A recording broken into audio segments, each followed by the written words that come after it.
सो लिखो properties of charge. आपको एक तो पता हो गया ना चार्ज कितने तरह के होते हैं, दो तरह के बेसिक, चाहो तो लिखो, कोई बड़ी बात नहीं, लिख लीजिए टाइप्स ऑफ चार्ज, कोई बड़ी बात नहीं, मैं आता है टाइप्स ऑफ चार्ज कितने तरह के होते हैं। एक तो पॉजिटिव चार्ज और दूसरा नेगेटिव चार्ज।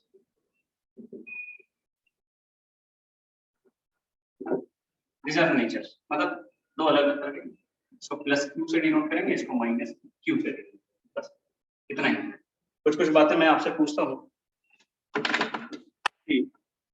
अच्छा, ये आपका जो सवाल है विकास, ये सब सवालों का जवाब मैं आपको पर्सनली दे दूं तो अच्छा रहेगा ना, क्लास में ये सब सवाल मत।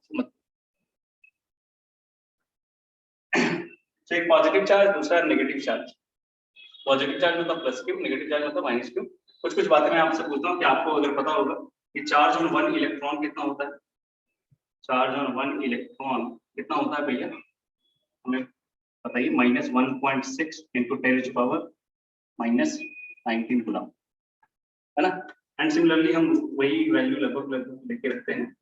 चार्ज ऑन 1 प्रोटॉन लगभग प्लस होता है सर 1.6 इंटू, मैग्नीट्यूड वही सेम है, मतलब नेचर अलग है, बस इतनी ही कहानी है। ठीक है, चलिए, वेरी गुड।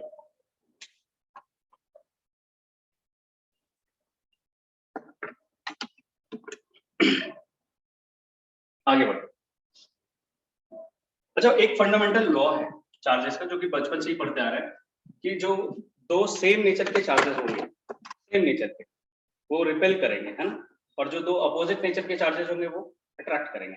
मतलब कि पॉजिटिव पॉजिटिव में भैया रिपल्शन होगा, पॉजिटिव नेगेटिव में अट्रैक्शन होगा, एंड नेगेटिव नेगेटिव में रिपल्शन होगा, एंड नेगेटिव पॉजिटिव में अट्रैक्शन होगा, है ना। तो ये फंडामेंटल लॉ है, नेचर का लॉ है। सो अगर मैं पूछूं फंडामेंटल लॉ ऑफ चार्जेस तो आप क्या लिखोगे, लिखते चलते हैं फंडामेंटल लॉ ऑफ चार्जेस। तो लिख लो charges having same nature repel each other. Charges having same nature repel each other. Charges having same nature repel each other.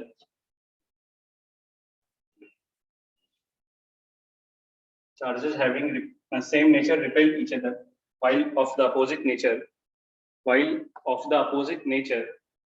attracts each other. Clear है, इसमें कुछ बड़ी बात है नहीं, बचपन की कहानी। Charges having same nature repel each other while of opposite nature attracts each other.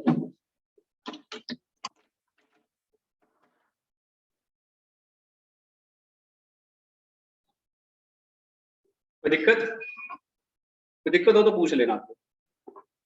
चलिए, मैं क्या बोल रहा हूँ हम प्रॉपर्टीज की बात करने वाले हैं। Properties of charge, properties of charge.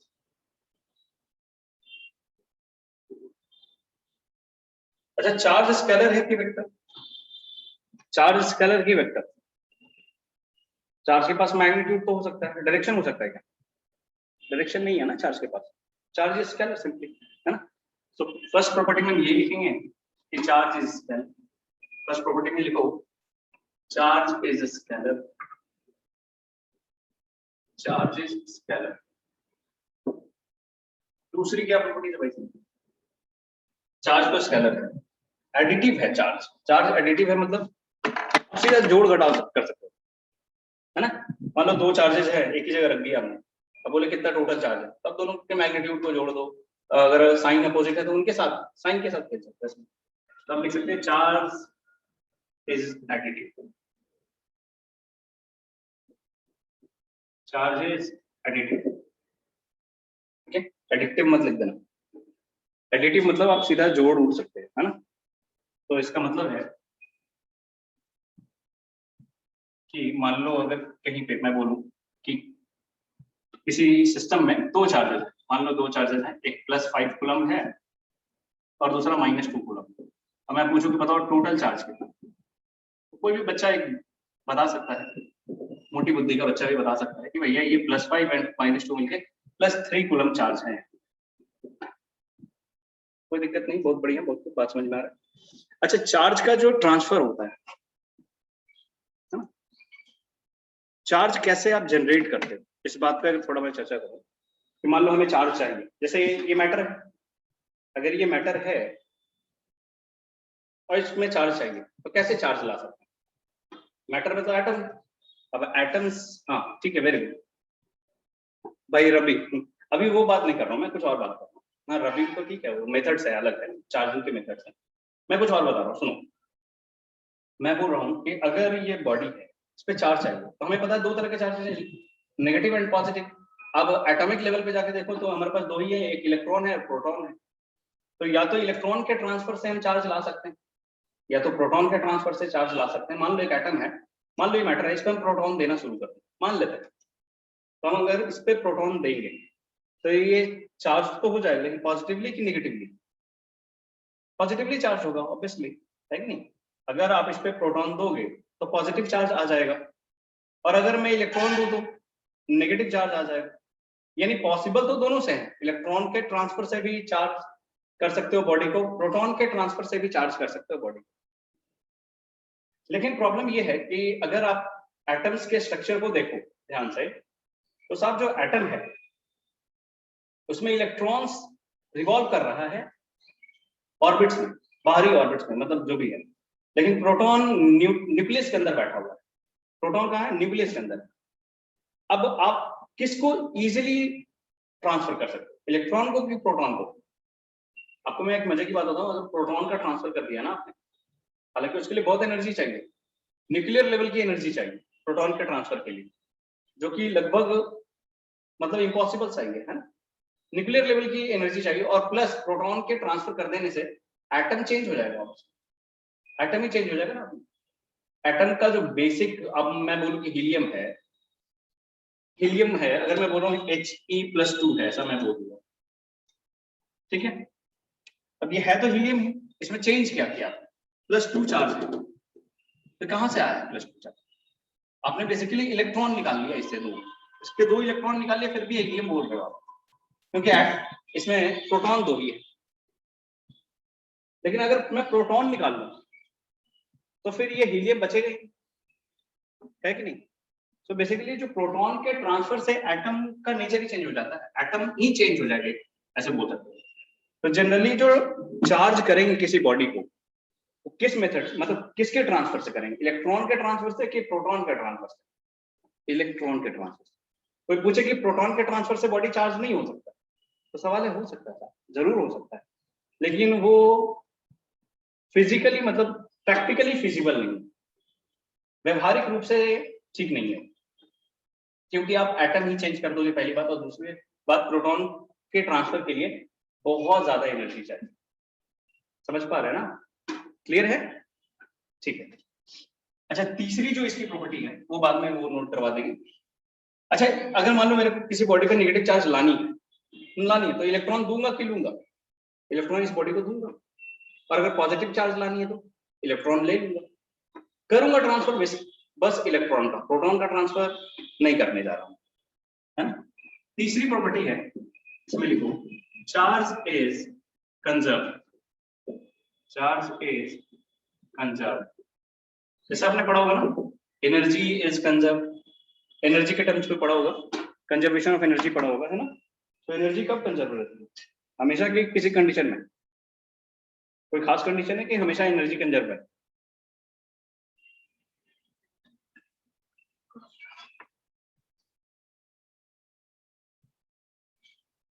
आप लोग से सवाल है मेरा ये, एनर्जी हमेशा कंजर्व रहती है कि किसी खास कंडीशन में? शिखा का कहना है कि हमेशा,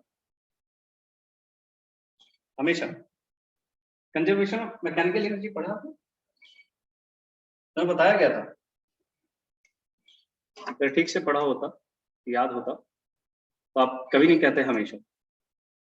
ऑलवेज नहीं होता एनर्जी कंजर्व, तभी एनर्जी कंजर्व है जब सिर्फ और सिर्फ कंजर्वेटिव फोर्सेस लगे, जब भी नॉन कंजर्वेटिव फोर्सेस आता है तो एनर्जी डिसिपेट होता है, एनर्जी का लॉस हो जाता है ना, तब नहीं कहते कि एनर्जी कंजर्व है। नॉन कंजर्वेटिव फोर्स का वर्कडन 0 होना चाहिए। Very good. हाँ, तो ये एक कंडीशन है, तो हमेशा नहीं कह सकते ना कि हमेशा कंजर्व, लेकिन चार्ज हमेशा कंजर्व है। उसके लिए भी एक कंडीशन है कि सिस्टम आइसोलेटेड होना चाहिए। कैसा आइसोलेटेड? तो क्या बोलता है, लिखते हैं इसमें, लिखते हैं for an isolated system, for an isolated system, total charge of the system remains conserved. Total charge of the system, साथ लिखो, remains conserved.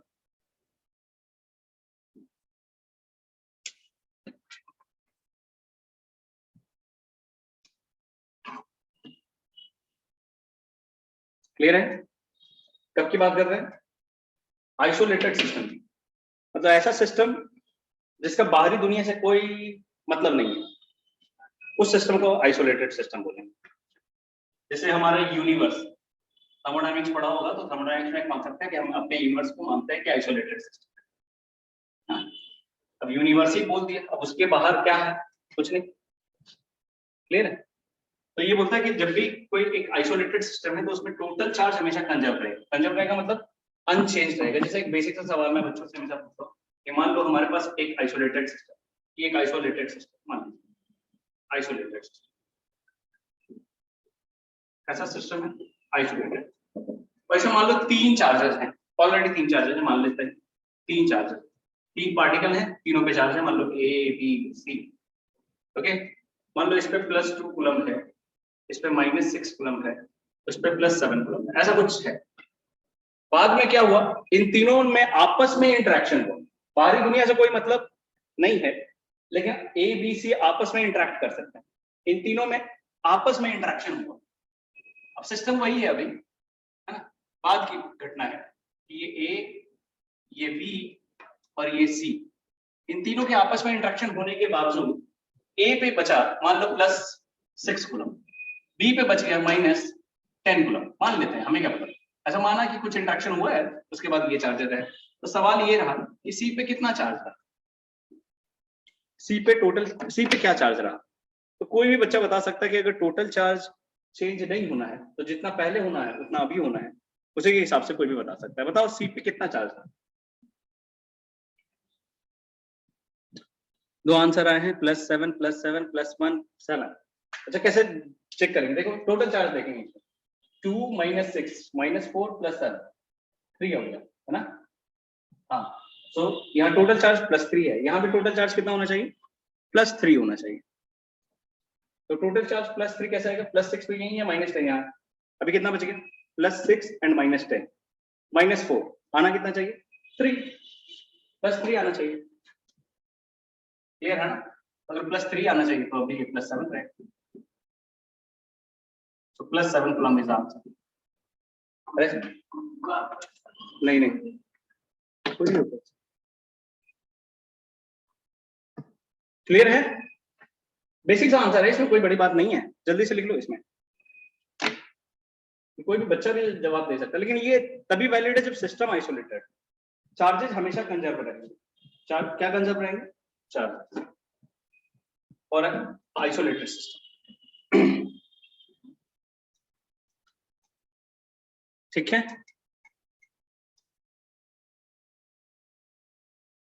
चलिए आगे बढ़ते हैं। इसको ड्रॉ करना चाहो तो, लिखना चाहो तो लिख सकते हो, यहाँ पे क्वेश्चन मार्क का साइन देकर आंसर में लिख देना है,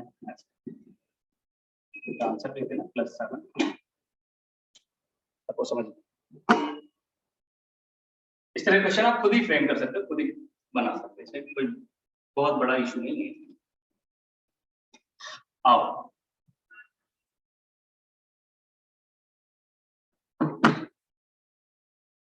तो ये तो रहा थर्ड प्रॉपर्टी। 3 प्रॉपर्टी हम पढ़ चुके हैं। पहला प्रॉपर्टी था चार्जेस स्केलर, दूसरा था चार्जेस एडिटिव, एंड तीसरा था चार्जेस आर कंजर्व। फोर्थ लिखिए,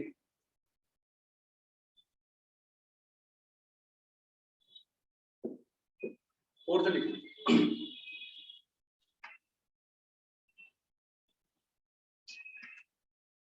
हाँ ठीक है, वेरी गुड, थैंक यू। आओ फोर्थ पढ़ते हैं। 3 प्रॉपर्टी पढ़ ली, फोर्थ में लिखो। देखो चार्जेस आर ट्रांसफरेबल, इसमें वो बातें लिखी,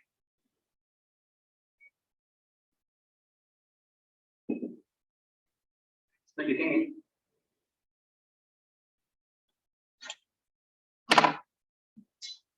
लिखो, इसमें खुद से लिखो कि charges can be transferred from one body to the other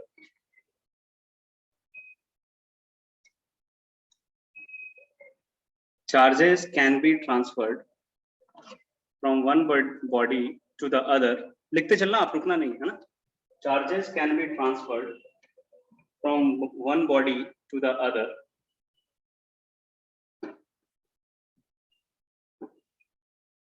charges can be transferred from one body to the other by transferring, इसे में लिखते चलो, by transferring proton as well as electrons, by transferring protons as well as electrons, by transferring protons as well as electrons, है ना। Charge को कैसे transfer कर सकते हैं, या तो प्रोटॉन के ट्रांसफर से या तो इलेक्ट्रॉन के ट्रांसफर से। बट इसमें नेक्स्ट में लिखो, but the transfer of electron is much more easier than the transfer of protons, but the transfer of electrons is much more easier than transfer of protons। कौन easy है भाई साहब, electron का transfer करना। क्यों? क्योंकि वो ऑर्बिट में रिवॉल्व कर रहा है, एटम के ऑर्बिट में रिवॉल्व कर रहा है। So the transfer of electron is much more easier than transfer of protons. Clear है? तो अगर मान लो किसी बॉडी पे, कोई बॉडी है न्यूट्रल बॉडी, मान ये न्यूट्रल है और इसमें मैं इलेक्ट्रॉन दूं तो कैसा हो जाएगा, न्यूट्रल से कहां चला जाएगा, नेगेटिवली चार्ज हो जाएगा। और यही अगर मैं बोलूं कि ये न्यूट्रल बॉडी है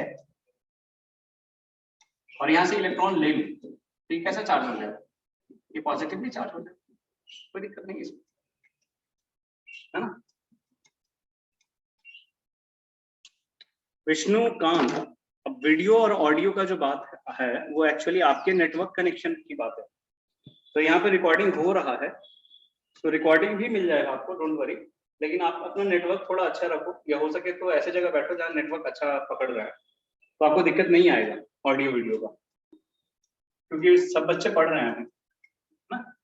और ये कुछ ही दिनों की बात है, जब स्टेट गवर्नमेंट फिर से अलाउ कर देगी तो हम लोग फिर से एक ही क्लास में बैठ के पढ़ेंगे, ठीक है।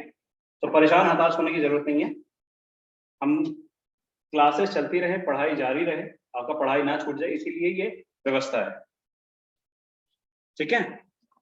और ये कोई परमानेंट व्यवस्था नहीं है, टेम्पररी व्यवस्था ही है, क्योंकि जब स्टेट गवर्नमेंट अलाउ कर देगी तो हम लोग फिर से एक क्लास में बैठ के पढ़ने लगेंगे।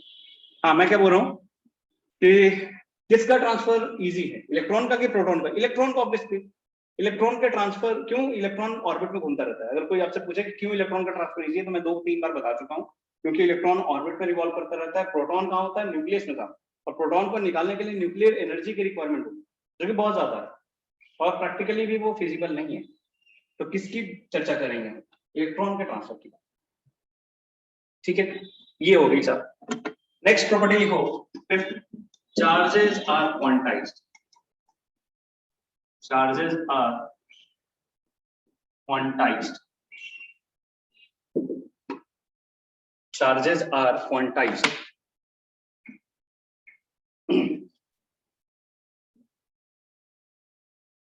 चार्जेस आर क्वांटाइज्ड, पहले भी आप ये क्वांटम टर्म सुन चुके हो, कोई नया टर्म नहीं है ना, आपने पढ़ा होगा, क्वांटा ऑफ लाइट करके कुछ तो पढ़ा होगा, है ना।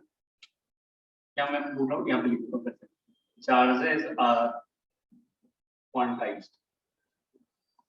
क्या कहता है ये, कहता है साहब कि एक बात तो समझ में आया कि जहां भी चार्ज आएगा वो या तो इलेक्ट्रॉन या तो प्रोटॉन के ट्रांसफर से ही आने वाला है। अब इलेक्ट्रॉन या प्रोटॉन दोनों पे चार्जेस जो है उनका मैग्नीट्यूड लगभग सेम है। इलेक्ट्रॉन पे नेगेटिव 1.6 इंटू 10⁻19 कूलम है, प्रोटॉन पे पॉजिटिव 1.6 इंटू 10⁻19 कूलम है, और कोई अंतर है नहीं। तो क्या बात है कि जब इलेक्ट्रॉन का ही ट्रांसफर से चार्ज आना है तो कम से कम कितना इलेक्ट्रॉन निकालोगे? कम से कम कितना निकालोगे? एक आधा इलेक्ट्रॉन तो नहीं निकाल सकते, विच इज इम्पॉसिबल, है ना। इलेक्ट्रॉन को देखा नहीं, तोड़ने की तो बात ही अलग है। सो आधा इलेक्ट्रॉन या 1/3 इलेक्ट्रॉन ट्रांसफर तो नहीं कर सकते। जब भी करेंगे तो एक इलेक्ट्रॉन करेंगे। अब एक करेंगे या दो करेंगे, ये इंटीजर मल्टीपल ऑफ इलेक्ट्रॉन्स का ट्रांसफर ही कर सकते हैं, है ना। फ्रैक्शन मल्टीपल तो नहीं कर सकते। जब इंटीजर मल्टीपल ही कर सकते हैं, इसका मतलब किसी भी बॉडी पे कुछ भी चार्ज नहीं दे सकते। मान लो मेरे को मन करे किसी बॉडी पे 0.8 इंटू 10⁻19 कूलम दे दो, पॉसिबल है क्या? नहीं पॉसिबल है भाई साहब। कैसे पॉसिबल? तो कितना दे सकते हो मिनिमम? मिनिमम हम दे सकते हैं 1.6 इंटू 10⁻19। अभी नेगेटिव हो चाहे पॉजिटिव हो, व्हाटएवर, उससे मतलब नहीं है, तो नेचर है। मतलब मिनिमम इतना दे सकते हैं। इस वैल्यू को हम बोलते हैं ई, चार्ज ऑन वन इलेक्ट्रॉन और प्रोटॉन, ई वो। तो जब भी आप चार्ज का ट्रांसफर करोगे ई के टर्म में ही करोगे। 1 ई, 2 ई, 10 ई, -10 ई, 50 ई, 50.2 ई नहीं कर सकते। क्लियर है ना? तो इसको बोलते हैं क्वांटाइजेशन। तो charges can be transferred from one body to the other but in the integral multiple of E, है ना। यही बात है। तो लिखो, इसमें लिखते हैं चार्जेस आर क्वांटाइज्ड में। Charges can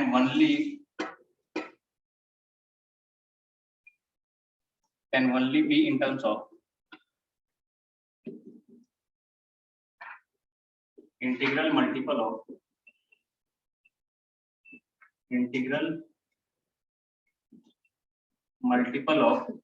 E.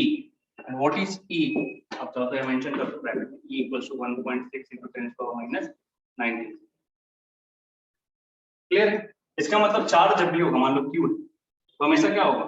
Plus minus N E के टर्म में होगा, where n is any integer.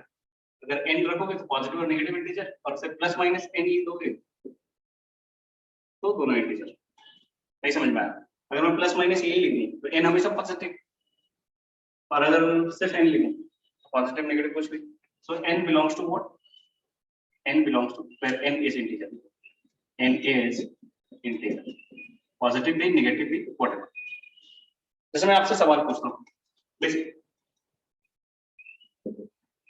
can a body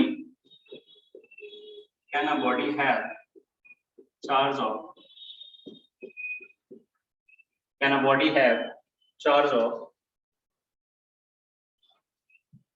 2 into 10 to the power -18 coulomb? सवाल है, यस और नो।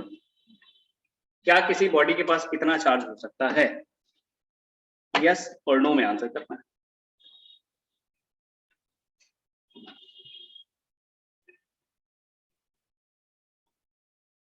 नो, यस, कुछ भैया बोल रहे हैं यस, कुछ बोल रहे हैं नो। ठीक है, तो क्या करना है आपको? इस फॉर्मेट में बिठा के देखना चार्ज कितना है, चार्ज की जगह इस वैल्यू को रखो, n फाइंड करने की कोशिश करो।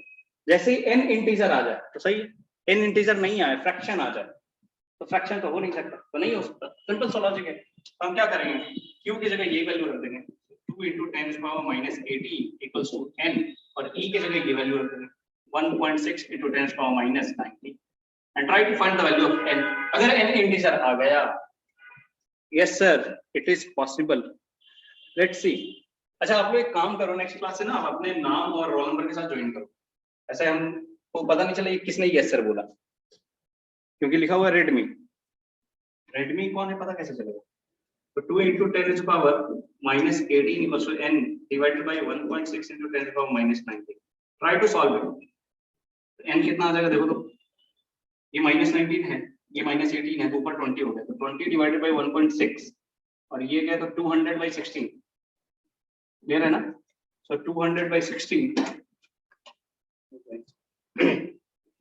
तो ये कितना आ जाएगा देखो, सॉल्व करने की कोशिश करते हैं। इसको 4 से और इसको भी 4 से, तो 50 आ गया। तो 50/4, 50/4 बोले तो 25/2 यानी 12.5। अब ये इंटीजर है क्या? 12.5 इज नॉट इंटीजर। तो इतना चार्ज नहीं हो सकता, मतलब इतना बॉडी पे चार्ज कभी नहीं हो सकता। सॉरी सर, मेरा आंसर ऊपर वाला, ऊपर वाले का, ऊपर वाला को पूछे नहीं, यही सवाल है। ठीक है, कोई बात नहीं, इसमें परेशान होने की जरूरत नहीं। तो मैं क्या बोलूं, इंटीजर चेक करना है, समझ में आ रहा है ना? तो छोटे चार्जेस के टर्म्स में हमेशा इंटीजर चेक करता हूं। अगर बड़ा चार्ज दे दो, जैसे अगर मैं पूछूं can a body have charge of 2 coulomb, मैं बोल रहा हूं 2 कूलम चार्ज हो सकता है क्या? 2 कूलम की बात है यार, ऑब्वियसली हो पाएगा ना। बड़े चार्ज के केस में देखोगे नीचे 10⁻⁻90, जब ये ऊपर जाएगा तो बहुत बड़ा इंटीजर वैल्यू आएगा, तो उस समय वो फ्रैक्शन 0.5 का नेग्लिजिबल मान सकते हो आप। समझ पा रहे हो? तो आपको समझो ना, यहाँ 10⁻⁻18 नहीं है, जब ये नहीं है तो ये ऊपर जाएगा तो 10⁻+19 हो जाएगा। सो 2 × 10⁻19/1.6 हमेशा इंटीजर ही मानेंगे। क्लियर है ना? तो बड़े चार्जेस के कॉन्टेक्स्ट में हमेशा पॉसिबल, छोटे चार्जेस के कॉन्टेक्स्ट में चेक करना पड़ेगा कि वो n इंटीजर आया कि नहीं। अगर n इंटीजर आया है तो ठीक है, नहीं आया तो नहीं। सिंपल, क्लियर है? चलिए, बहुत अच्छा, लिख लो।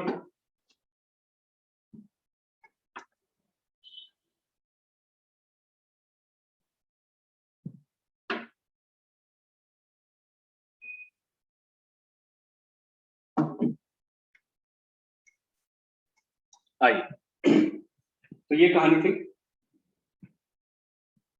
प्रॉपर्टीज की, है? तो अभी तक हमने 5 प्रॉपर्टी लगभग पढ़ ली है।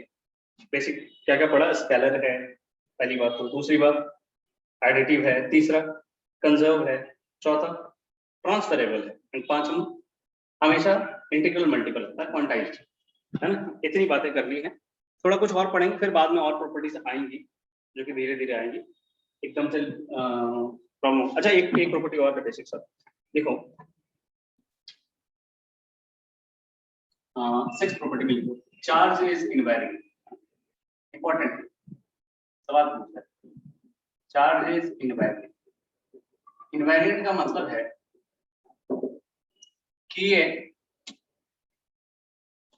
वेरी नहीं करता, मतलब चार्ज ऐसी प्रॉपर्टी है मैटर का जो वेरी नहीं करेगा। वेरी नहीं करेगा मतलब अलग अलग रेफरेंस ऑफ फ्रेम से देखोगे, अलग अलग फ्रेम ऑफ रेफरेंस से देखोगे तो वैल्यू ऑफ चार्ज जो है हमेशा वही रहेगा।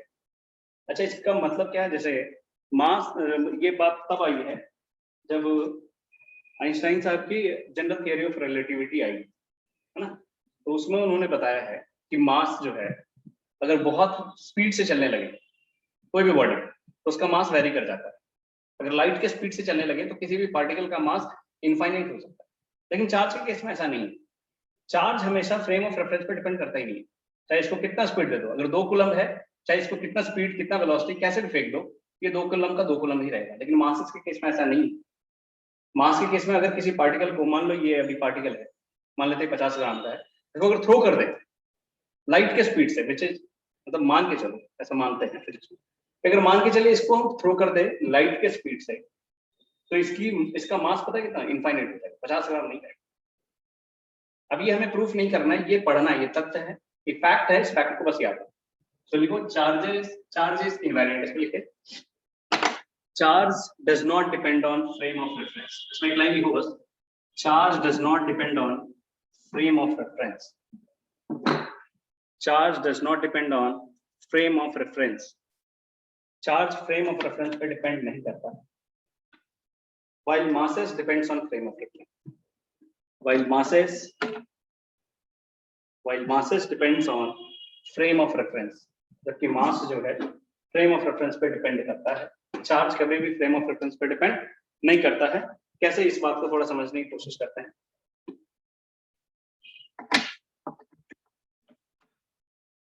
सर मास बढ़ेगी नहीं, हाँ मास बढ़ेगा, मास चेंज हो जाएगा, बट चार्ज चेंज नहीं होगा। यही तो बोल रहा हूँ आदित्य, मास चेंज हो जाता है। उन्होंने एक इक्वेशन दिया कि अगर मान लो किसी मास को आप किसी वेलोसिटी से थ्रो कर दो तो वो कैसे चेंज होगा, उसके लिए उन्होंने इक्वेशन दिया कि m at any velocity is equal to m naught divided by under root of B 1 minus B square by C square. ये एक वेलोसिटी, एक इक्वेशन दिया मास वेरिएशन, जहाँ की m है मास एट वेलोसिटी v और at speed v। v velocity पे ये मास है, m नॉट को बोलते हैं रेस्ट मास, मतलब कि रेस्ट में उस फ्रेम ऑफ रेफरेंस में, जिस फ्रेम ऑफ रेफरेंस की चर्चा कर रहे हो आप, फ्रेम ऑफ रेफरेंस चेंज हो जाएगा, कहानी अलग हो जाएगी। समझ पा रहे हो? b वो स्पीड है और c स्पीड ऑफ लाइट है। c is the speed of light in vacuum. c is what? Speed of light in vacuum. अब जनरली हम इसको मान लो फेंक दे, इसके मास में कोई खासा अंतर हमें पता नहीं चलता। क्यों नहीं पता चलता? क्योंकि हमारी जो वेलोसिटी है वो c से बहुत छोटी है। c मतलब स्पीड ऑफ लाइट कितना वैल्यू होता है? 3 × 10⁸ मीटर पर सेकंड। पढ़ा है? हाँ। तो देखो आप खुद समझो, b अगर c के बराबर हो जाए, इस इक्वेशन में देखते हैं थोड़ा, है ना, मैथमेटिकली समझने की कोशिश करते हैं इस इक्वेशन को, कि अगर v c के बराबर हो जाए तो ये वैल्यू 1 हो जाएगा। 1 - 1 is 0 and something under root 0 is 0, है ना? तो something upon 0 comes out to be infinity. समझ में आया? तो इनफाइनाइट हो जाएगा मास। लेकिन ऐसा चार्जेस के केस में कुछ नहीं है। चार्ज जो है वो हमेशा वही इनवेरिएंट है, वो चेंज कभी भी नहीं है। क्लियर है? तो बेसिक प्रॉपर्टीज है ये, जो प्रॉपर्टीज मैंने पढ़ाया आपको कि पहला स्केलर है, भाई साहब एडिटिव है, कंजर्व्ड है, उसके बाद क्या पढ़ाया? ट्रांसफरेबल है, फिर आपको पढ़ाया कि क्वांटाइज्ड है और इनवेरिएंट है। बेसिक प्रॉपर्टीज, इसके बारे में और चर्चा करेंगे। प्रॉपर्टीज एक बार फिर से आएगा घूम फिर के, टेंशन नहीं लो। पहले कुछ पढ़ते हैं। नेक्स्ट लिखो मेथड्स ऑफ चार्ज। कहानी क्लियर है यहाँ तक कि कोई दिक्कत है? आप लोग प्लीज थोड़ा थोड़ा रिस्पॉन्ड करते रहना, कभी कभी अपने टेक्स्ट करते रहना है। टू वे फीडबैक सिस्टम हो, हम पढ़ा रहे हैं, आप भी थोड़ा पढ़ रहे हो, तो हमें पता चले कि आप पढ़ रहे हो, तब हमें अच्छा लगेगा। और आप ऐसे फोन रख के सो जाओगे तो हमें पता भी नहीं चलेगा।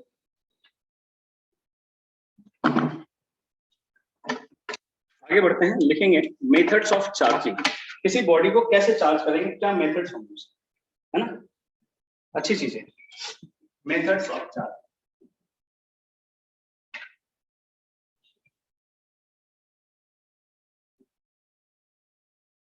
Methods of charging basically 3 method हैं बॉडी को चार्ज करने के। किसी भी बॉडी को चार्ज करना उसके 3 तरीके हैं। अब तरीका कौन कौन सा? पहला तरीका है फ्रिक्शन के कारण, ड्यू टू रबिंग, है ना? रब करके आप बॉडी को चार्ज कर सकते हो। अगर ऐसे रब करता रहूं मैं तो जिंदगी में कभी ये चार्ज नहीं होगा। बोलो क्यों? उसके पीछे रीजन है, धीरे समझ में आएगा। देखो, अगर मैं इन 2 बॉडी को चार्ज करूं, ऐसे रब करूं, तो हो सकता है ये दोनों चार्ज हो। अच्छा, चार्ज होंगे तो दोनों होंगे, नहीं तो कोई नहीं। अच्छा, चार्ज क्यों हो रहा है? ये रब करने से। रब करने से इसलिए चार्ज हो रहा है क्योंकि इनके ऑर्बिट्स में जो इलेक्ट्रॉन घूम रहे हैं वो एक एटम से निकल के दूसरे वाले बॉडी के एटम में चले जाता है। क्योंकि ऑर्बिट है ना, जो आउटर ऑर्बिट्स है, इनके बीच में कनेक्शन बन गया रब करने से। अब इलेक्ट्रॉन का ट्रांसफर हो गया तो चार्ज हो गया।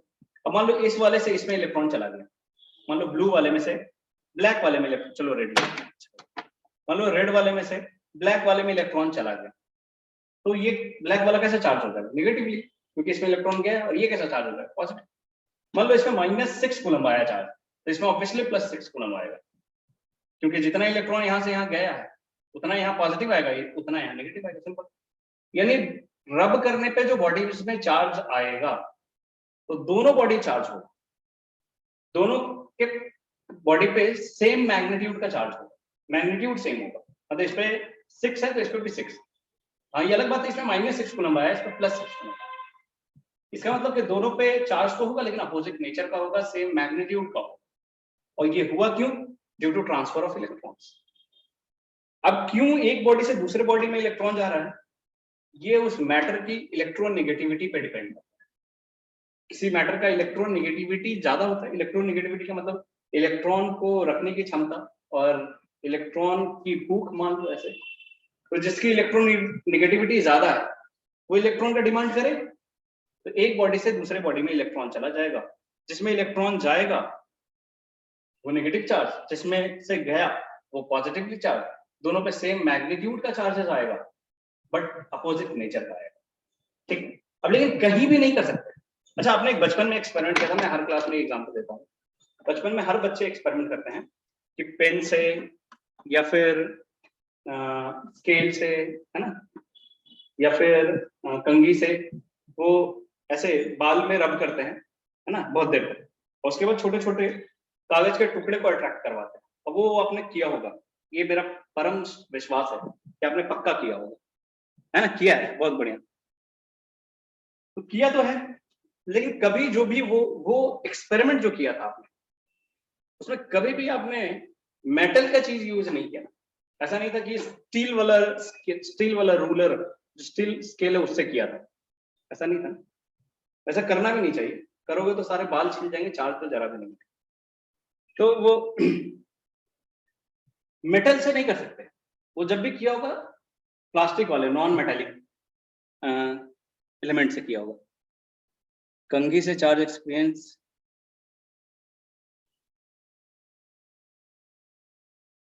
हाँ तो वही तो बता रहा हूँ आदित्य, सुनो, उनका उसका सवाल है एक बच्चे का, एक कंघी से हम चार्ज कर पा रहे हैं, हाथ से क्यों नहीं कर पा रहे। तो वही मैं बता रहा हूँ कि मेटेलिक बॉडी से नहीं कर पाओगे, जब भी करोगे तो non metallic and non conductive body. Conductor और नॉन कंडक्टर नाम सुना होगा, है ना। कंडक्टर मतलब जो चार्ज के फ्लो को अलाउ कर दे, और नॉन कंडक्टर तो अलाउ ना करे। तो यही दिक्कत है, आप ऐसे हाथ से करोगे तो ये कंडक्टर है हमारा बॉडी। अब कंडक्टर तो जैसे इलेक्ट्रॉन आया, आप खुद समझो ना, मान लो ये कंडक्टर दो बॉडी, इस पे इलेक्ट्रॉन आ गया, इस पे पॉजिटिव चार्ज है, मतलब इस पे नेगेटिव, इस पे पॉजिटिव, और आपको ऑलरेडी पता है कि नेगेटिव और पॉजिटिव चार्जेस में अट्रैक्शन होता है, और नेगेटिव तुरंत इधर भाग के इधर आ जाए। तो चार्ज का ट्रांसफर होगा भी तो इतने कम टाइम के लिए होगा, इतने छोटे से मोमेंट के लिए होगा, नैनो सेकंड के लिए होगा, तो पता ही नहीं चलेगा, यानी बॉडी पे चार्ज रहेगा ही नहीं, वो ट्रांसफर हो जाएगा। इसलिए चार्जिंग बाई जो फ्रिक्शन करेंगे वो कंडक्टिव बॉडी का हो सकता है कि नॉन कंडक्टिव बॉडी। सिंपल सा सवाल है। अब मैं आपसे सवाल पूछूंगा, मैंने जो पढ़ाना था पढ़ा दिया। पहला मेथड यही है कि चार्जिंग बाई फ्रिक्शन। अब आपको जवाब देने के लिए ready, charging by friction. So my first question is, ठीक है भैया, फ्रिक्शन से चार्ज होगा, बहुत बढ़िया, बहुत खूब बात हुई। क्या हर तरह के बॉडी को चार्ज कर पाएंगे क्या? जी नहीं। किस तरह के बॉडी को चार्ज कर पाएंगे? नॉन कंडक्टिंग बॉडी को। कंडक्टिंग बॉडी को हम चार्ज नहीं कर सकते। अच्छा, जो दो बॉडी को रब कर रहे हैं, दोनों पे चार्ज आएगा कि किसी एक पे आएगा? दोनों पे आएगा। दोनों पे सेम नेचर का कि अपोजिट नेचर का? अपोजिट नेचर का। मैग्नीट्यूड सेम रहेंगे कि अलग रहेंगे? सेम रहेंगे। अब इसी बातों को हम लिख देंगे। समझ में आया कि नहीं आया? लिखो। वेरी गुड, बहुत बढ़िया, आप लोग अच्छा रिस्पॉन्स करो।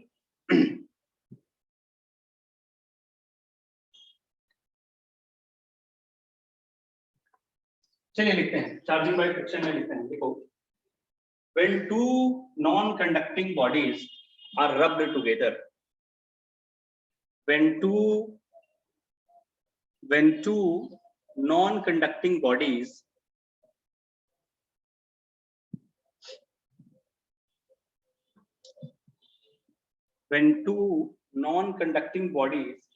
are rubbed together, जब दो अचालक पदार्थों को एक साथ घिसते हैं, हाँ? When two non-conducting bodies are rubbed together, then due to transfer of electrons from one to the other, then due to transfer of electrons from one to the other,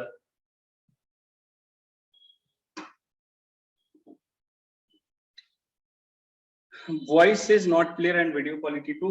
भैया यहाँ पे जो हमारे एंड से प्रॉब्लम नहीं है, network issue नहीं है, और हम यहाँ पे खुद के वीडियो को देख रहे हैं और वॉइस भी हमने चेक कर रखा है, तो हमारे एंड से प्रॉब्लम नहीं है, एंड से आपके प्रॉब्लम है। आपका नेटवर्क वीक है, तो नेटवर्क को थोड़ा सही करो, या ऐसे जगह पे जाओ जहाँ पे अच्छा नेटवर्क पकड़ता हो, तो शायद आपको अच्छा से दिख पाए। ये हमारे एंड से प्रॉब्लम नहीं है फॉर श्योर, क्योंकि हम देख रहे हैं अपनी चीजों को, है ना।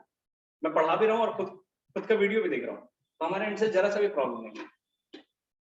अब मैं क्या बोल रहा था, when two non-conducting bodies are rubbed together, then due to transfer of electrons from one to the other, both bodies gets charged.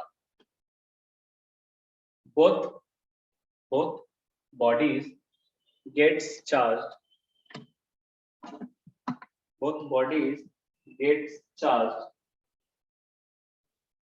and the charges on them are of opposite nature, and the charges on them are of opposite nature, having same magnitudes, are of opposite nature having same magnitudes.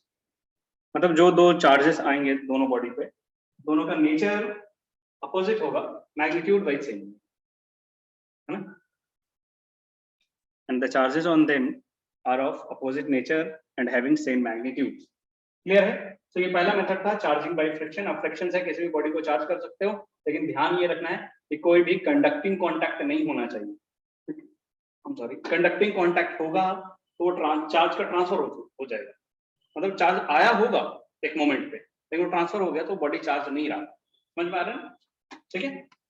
तो अगर कोई आपसे ये भी पूछे कि मतलब जिद कर दे कि क्या चार्ज कर ही नहीं सकते, कर सकते हैं, कंडक्टिंग बॉडी का भी कर सकते हैं फ्रिक्शन के कारण, लेकिन उसके लिए कॉन्टैक्ट्स मेंटेन नहीं हो, मतलब कॉन्टैक्ट नहीं होना चाहिए. ऐसा होगा कि मान लो यहाँ पे नॉन कंडक्टिंग बॉडी है, लेकिन हम जो हैंडल पकड़ रखा है वो नॉन कंडक्टिंग है, तो चार्ज का ट्रांसफर नहीं है ना. लेकिन मिनिमम एक तो नॉन कंडक्टिव बॉडी चाहिए. खैर ऐसा सवाल नहीं आएगा आपको कभी. सेकंड बात लिखते हैं, ये तो चार्जिंग बाय फ्रिक्शन. सेकंड है चार्जिंग बाय कंडक्शन, और ये बहुत इंपॉर्टेंट, चार्जिंग बाय कंडक्शन. क्या होता है कंडक्शन? सुनना ध्यान से.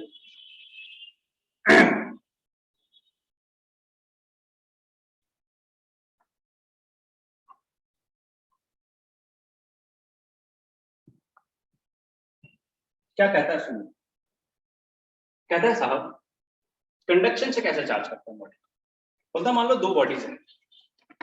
कंडक्शन का मतलब होता है कि आप सच में कंडक्ट करवाने वाले. अच्छा एक बात और, इस समय जो दो बॉडीज ले रहे थे चार्जिंग बाय फ्रिक्शन में, वो पहले चार्ज थे कि अनचार्ज थे?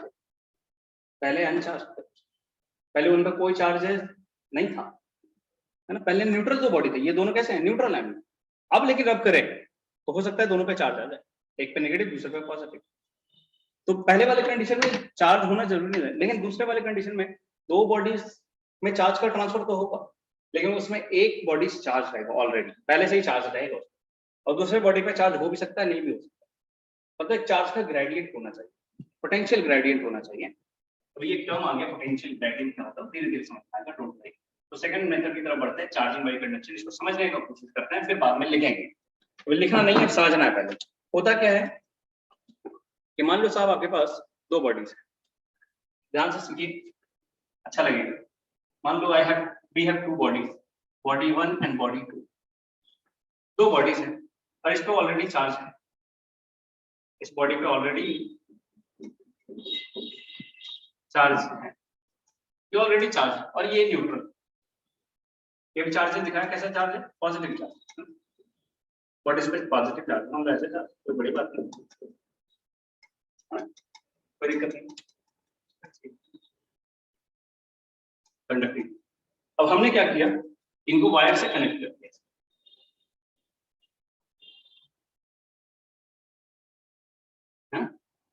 अभी कनेक्ट किया नहीं, जस्ट इन दोनों वायर को टच करने वाला. ये कैसा इनिशियली न्यूट्रल है.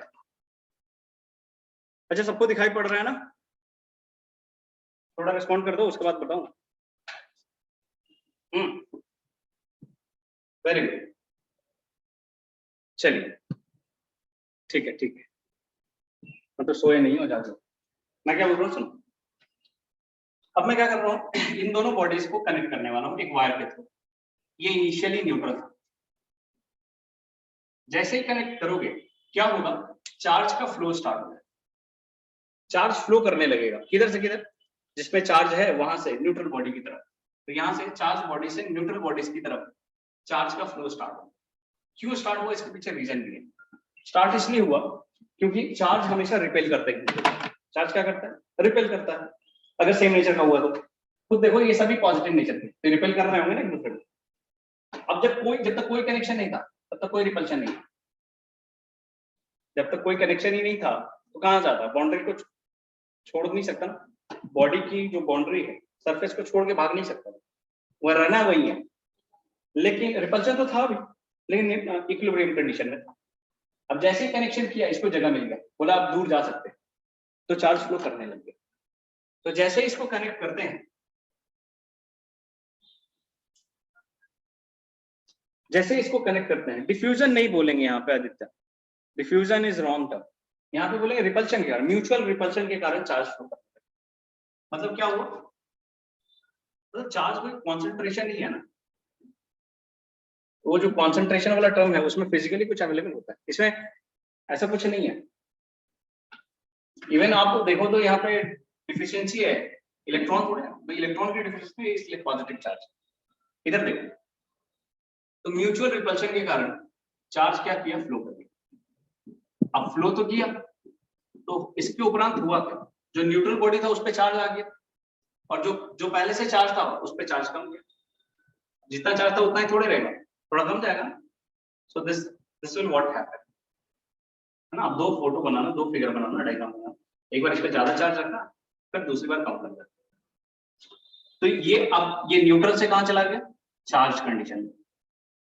इस पे तो पहले से ही चार्ज था, इस पे तो पहले से ही चार्ज, यानी अगर कंडक्शन के थ्रू आपको,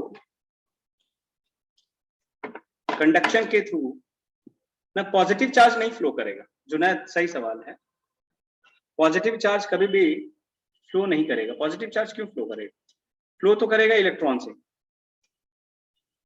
है ना। किसी का कोई क्वेश्चन है, रुक जाओ मेरे को देखने दो।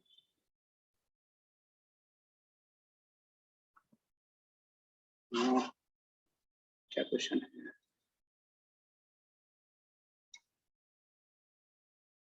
Y charge inside a conductor is 0। इसका गैलेक्सी M31, कंडक्टर में चार्ज 0, कहां पे कंडक्टर 0, यहाँ पे।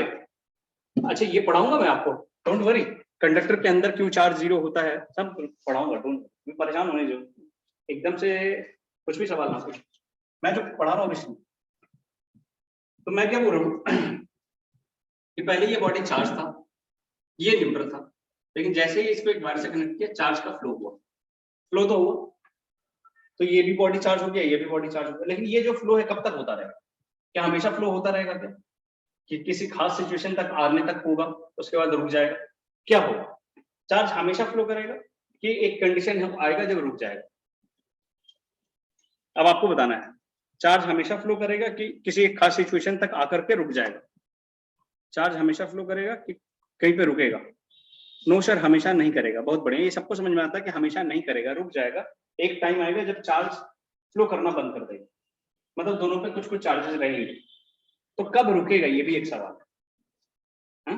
मान लो इसका हम ऑलरेडी 50 कूलम चार्ज दिया था, प्लस 50 कूलम, इस पे 0 प्लस 50 कूलम इनिशियली दिया था, फाइनल कंडीशन में क्या रहेगा, दोनों पे इक्वल रहेगा क्या, जब दोनों साइड चार्ज इक्वल हो जाएंगे तो +25 +25 ऐसा। ये मिसकॉन्सेप्शन, ये बच्चों का खास करके मिसकॉन्सेप्शन है कि इधर भी +25 होगा, इधर भी +25 कूलम होगा तो रुक जाएगा। ऐसा बिल्कुल सही नहीं, ये बिल्कुल गलत है, ये बिल्कुल गलत है। ऐसे नहीं सोचना कभी भी आज के बाद। चार्ज कब रुकेगा वो डिपेंड करता है कि दोनों बॉडीज की पोटेंशियल कब सेम। एक नया टर्म बता रहा हूँ, पोटेंशियल। जब दोनों बॉडीज की पोटेंशियल सेम हो जाएगी तो चार्ज का फ्लो रुक जाएगा। चार्ज के फ्लो को ऐसे समझते हैं जैसे पानी का फ्लो, वाटर का फ्लो, ठीक है। अब थोड़ा देखना यहाँ पे मैं एक छोटा सा एग्जांपल ले रहा हूँ, छोटा सा ही लूंगा, थोड़ा सा दिक्कत है।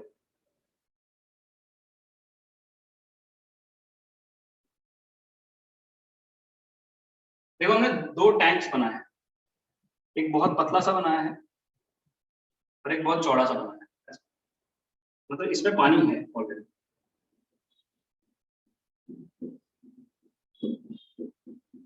और यहाँ पे अभी एक टैप लगा रखा है, इसमें पानी नहीं है। अब खुद समझो, अगर मैं इसको खोल दूं टैप को, व्हाट विल हैपन, पानी यहां से फ्लो करके यहां आने लगेगा। कब तक आएगा पानी, क्या हमेशा आता जाएगा कि एक कंडीशन आएगा जब पानी आना बंद हो जाए, है ना?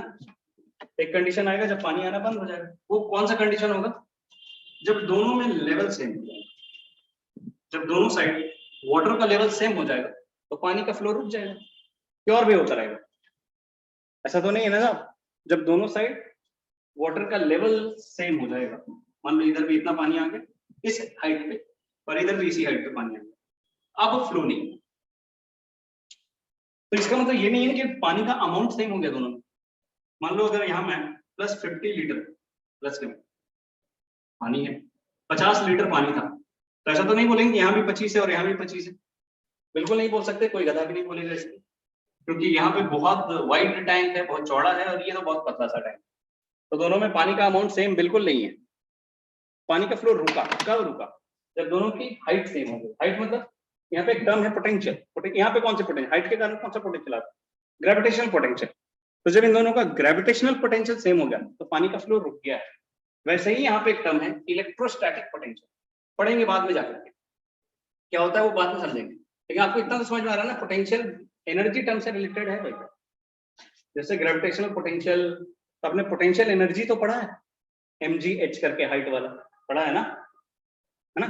तो यहाँ पे इन दोनों का हाइट सेम हुआ तब तक पानी का फ्लो होता रहा, जैसे हाइट सेम हो गया रुक गया।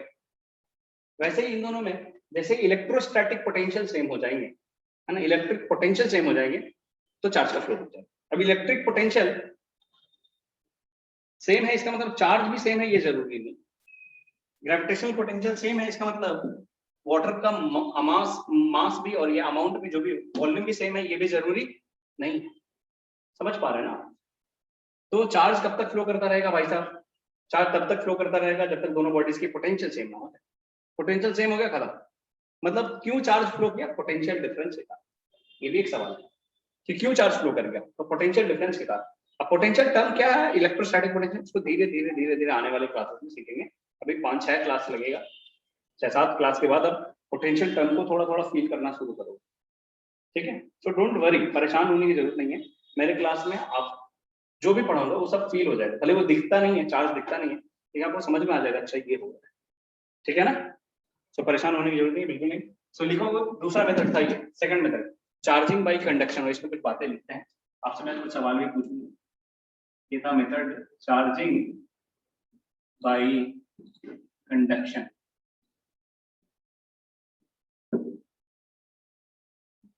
इसमें जो जो लिखा हूं लिखो। अच्छा आप खुद बताओ, चार्जिंग बाय कंडक्शन करना है तो दोनों बॉडी न्यूट्रल रहेंगी तो हो जाएगा क्या? नहीं, एक बॉडी चार्ज होनी चाहिए। अच्छा दोनों बॉडी चार्ज हो तो भी हो सकता है क्या? हाँ हो सकता है, लेकिन पोटेंशियल डिफरेंस होना चाहिए। क्या डिफरेंस होना चाहिए? पोटेंशियल, है ना? वेरी गुड, लिखें, लिखो। देखो व्हेन टू बॉडीज, अच्छा दोनों में एक बात और भी है, एक चीज और, ये दोनों कंडक्टर होने चाहिए। नॉन कंडक्टर होंगे तो फिर नहीं चलेगा, क्योंकि नॉन कंडक्टर चार्ज के फ्लो को अलाउ ही नहीं करेगा, चार्ज वो फ्लो करना ही नहीं चाहेगा। तो जब चार्ज फ्लो करना ही नहीं चाहेगा तो फ्लो होगा। समझ पा रहे हो ना? अब यहाँ पे एक कॉन्टैक्ट बनाया मैंने, वायर लगाया मतलब एक कॉन्टैक्ट बनाया। आप ऐसा करो, इन दोनों बॉडी को लाके कॉन्टैक्ट में लगा दो, तब भी काम बनेगा। या एक वायर लगा दो। पानी समझ में आ रही? लिखते हैं इसमें कुछ कुछ बातें, लिखते चलें। चलो फटाफट लिखेंगे। देखो when two conducting bodies having some electric potential difference, ऐसे लिखो, when two conducting bodies having some potential difference, when two conducting bodies having some potential difference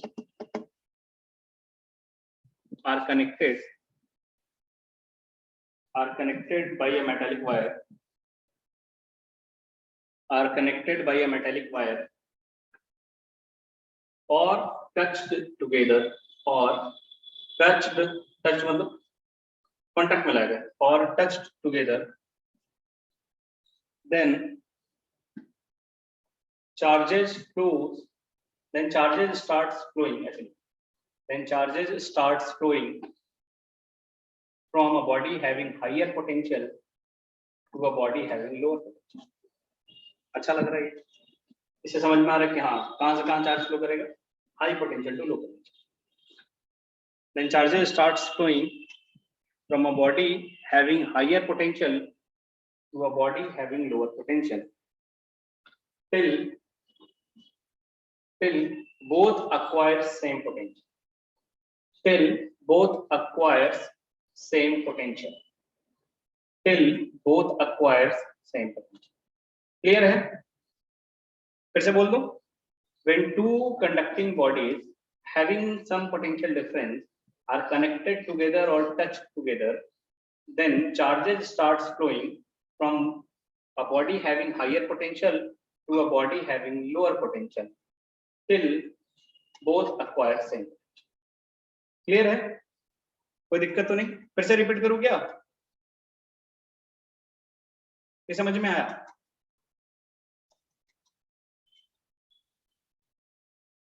repeat फिर से, चलो कोई बात नहीं, एक बार फिर से सुनो ध्यान से. When two conducting bodies having some potential difference are connected by a metallic wire or touched together, then due to potential difference, charges starts flowing from a body having higher potential to a body having lower potential till both acquire same potential. Clear है? और repeat करना है? नहीं ना? ठीक है, चलिए बहुत बढ़िया. अब ये डायग्राम बना लो. नीचे वाला बनाना जरूरी नहीं है, ये बनाना.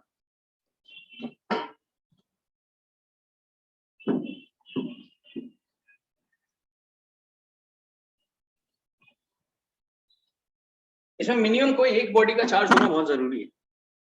दोनों बॉडी चार्ज हो तो फिर चलेगा, लेकिन पोटेंशियल डिफरेंस होना जरूरी है. तो मिनिमम कोई एक बॉडी का चार्ज होना जरूरी है. पहले वाले मेथड में कोई बॉडी चार्ज नहीं था, तब भी चलता.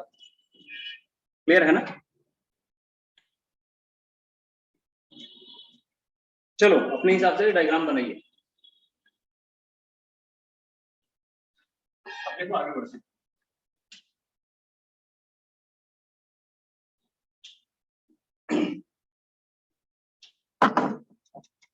दो मेथड पढ़ चुके हम. अब देखो तो दोनों में कुछ चीजें अलग है. पहले वाले में दोनों बॉडी न्यूट्रल हो तब भी चलेगा, लेकिन दूसरे वाले में दोनों न्यूट्रल हो तो कभी नहीं चलेगा. किसी एक को चार्ज होना जरूरी. दूसरे वाले में, पहले वाले में दोनों को नॉन कंडक्टिंग, दूसरे वाले में दोनों को कंडक्टिंग. पहले वाले में दोनों चार्ज हो रहा है सेम मैग्नीट्यूड का, अपोजिट नेचर का. दूसरे वाले में चार्ज तो होगा दोनों, लेकिन मैग्नीट्यूड सेम रहे ये जरूरी नहीं है. नेचर अपोजिट हो ही नहीं सकता, सेम नेचर का ही होना होगा. आप कुछ समझो ना, नेचर सेम रहेगा अपोजिट. अरे नेचर अपोजिट कैसे हो सकता है? नहीं तो एक का हायर पोटेंशियल हो जाएगा, एक का लोअर पोटेंशियल हो जाएगा. तब तक चार्ज फ्लो करता ही रहेगा, है कि नहीं? मान लो एक नेगेटिवली चार्ज है, पॉजिटिवली चार्ज है, दोनों को कनेक्ट कर दोगे तो नेगेटिव और पॉजिटिव में अट्रैक्शन होगा ना. तो नेगेटिव इधर भागेगा, पॉजिटिव इधर भागेगा. कभी ऐसा हो ही नहीं सकता कि दोनों बॉडीज पे अपोजिट नेचर का चार्ज आए. तो दोनों में बहुत डिफरेंस है. समझ पा रहे हो? ठीक है, तो ये था charging by conduction. Third method is बोलते हैं चार्जिंग बाय इंडक्शन. तो इसको ध्यान से पढ़ना. Charging by induction. देखो third method charging by induction.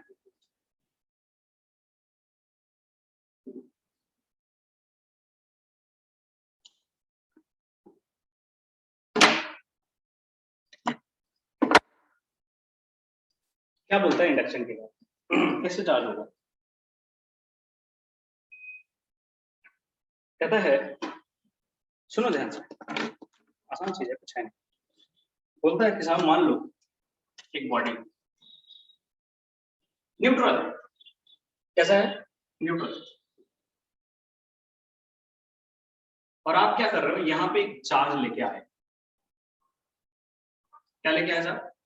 Charge. एक पार्टिकल लेके आए जिसको ऑलरेडी चार्ज है, मान लो +q. कैसा चार्ज लेके आए? पॉजिटिव चार्ज लेके आए एक न्यूट्रल बॉडी के पास. तो हुआ क्या? सुनो, ये न्यूट्रल बॉडी है, मतलब चार्ज है कि नहीं है ना, पॉजिटिव और नेगेटिव सेम मैग्नीट्यूड में, इसलिए न्यूट्रल। यही तो बात है सर, ये चार्ज तो है ही, लेकिन इसमें क्या है, पॉजिटिव भी है और नेगेटिव भी है, और दोनों सेम मैग्नीट्यूड में। तो होगा क्या, इसके अंदर का जो इलेक्ट्रॉन है, इसके अंदर के जो इलेक्ट्रॉन्स हैं, उनको देखिएगा साहब, इधर पॉजिटिव चार्ज है, तो इलेक्ट्रॉन्स और पॉजिटिव चार्ज में, मतलब नेगेटिव और पॉजिटिव चार्ज में अट्रैक्शन। तो इन बॉडी के अंदर जो इलेक्ट्रॉन्स हैं वो इस एंड की तरफ रश करेंगे, दौड़ेंगे, चाहेंगे कि इधर पॉजिटिव चार्ज की तरफ जाए, है ना, क्योंकि पॉजिटिव और नेगेटिव में अट्रैक्शन। और तो ऐसा होने से क्या होगा, आप खुद समझो ना, यहाँ से अगर इलेक्ट्रॉन निकल करके इधर आने लगा तो इधर कैसा चार्ज डेवलप होता है, नेगेटिव चार्ज डेवलप हो जाएगा, और इधर कैसा चार्ज डेवलप हो जाएगा, पॉजिटिव चार्ज। तो फुल है, क्यों पॉजिटिव चार्ज डेवलप हुआ, समझ में आ रहा, क्यों इधर पॉजिटिव चार्ज डेवलप हुआ, समझ में आया, क्योंकि इधर से इलेक्ट्रॉन जंप करके इधर गया, जब इलेक्ट्रॉन यहाँ से आ जाएगा तो इधर पॉजिटिव चार्ज आएगा, इधर नेगेटिव चार्ज आएगा। अब कुछ मत करो, अब यहाँ पे क्या करो, एक ग्राउंडिंग करो, अर्थिंग समझ में आता है, यहाँ पे मैं ग्राउंडिंग करूँ, इधर मैं ग्राउंडिंग करूँ, अगर मैं इधर ऐसे ग्राउंडिंग कर दूँ, स्विच लगा दूँ और इसको सीधा जमीन में दबा दूँ, अर्थिंग का नाम सुना होगा ना, ऐसे ग्राउंडिंग कर दूँ, तो क्या होगा, जैसे स्विच क्लोज करोगे, इधर का जो एक्स्ट्रा चार्ज है, अर्थिंग में तो यही होता है ना,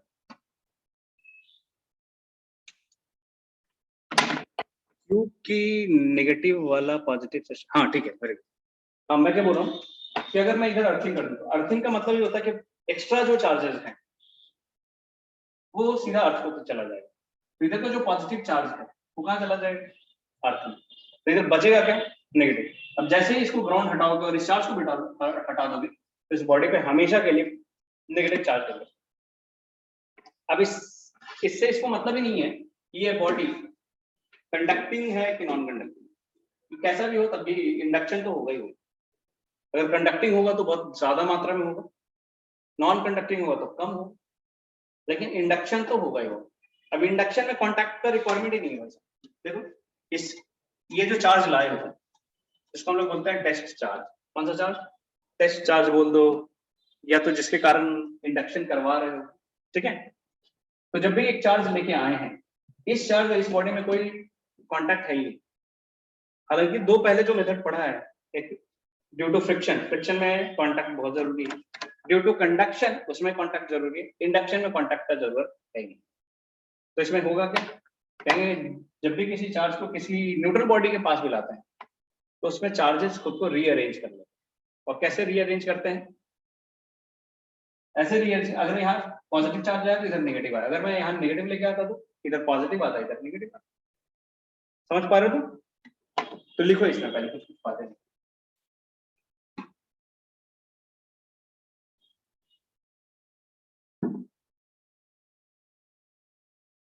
कुछ बातें लिखते हैं, लिखिए चार्जिंग बाय इंडक्शन में लिखिए।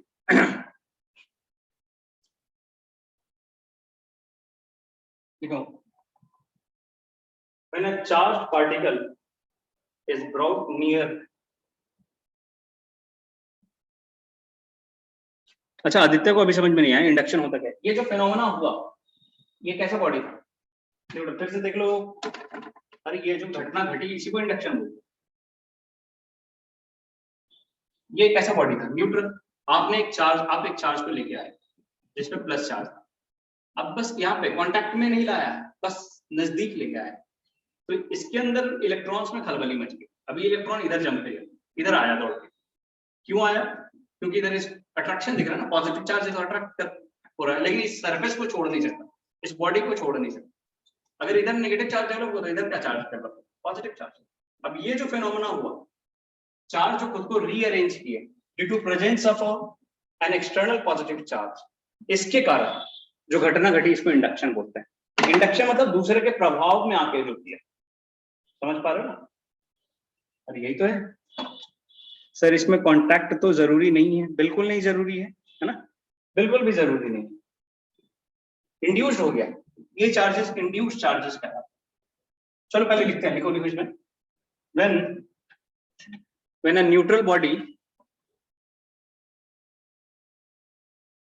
a neutral body when a neutral body is brought near a charged particle. ये उल्टा भी बोल सकते हैं, when a charged particle is brought near a neutral body.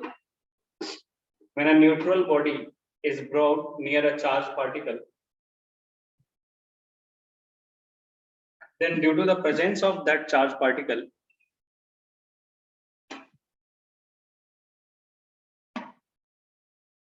then due to the presence of that charged particle, then due to the presence of that charged particle, charges inside the neutral body arrange themselves.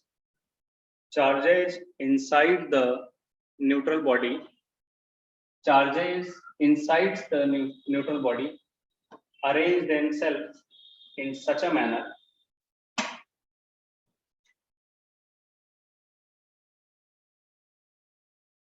and the charges inside the neutral body arrange themselves in such a manner that the charge having opposite nature to the external charge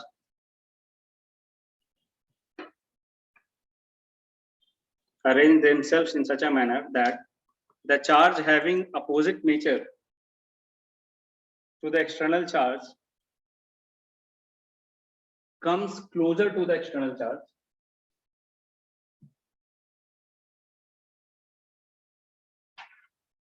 but the charge having opposite nature to the external charge comes closer to the external charge and the charges having same nature and the charges having same nature of that external charge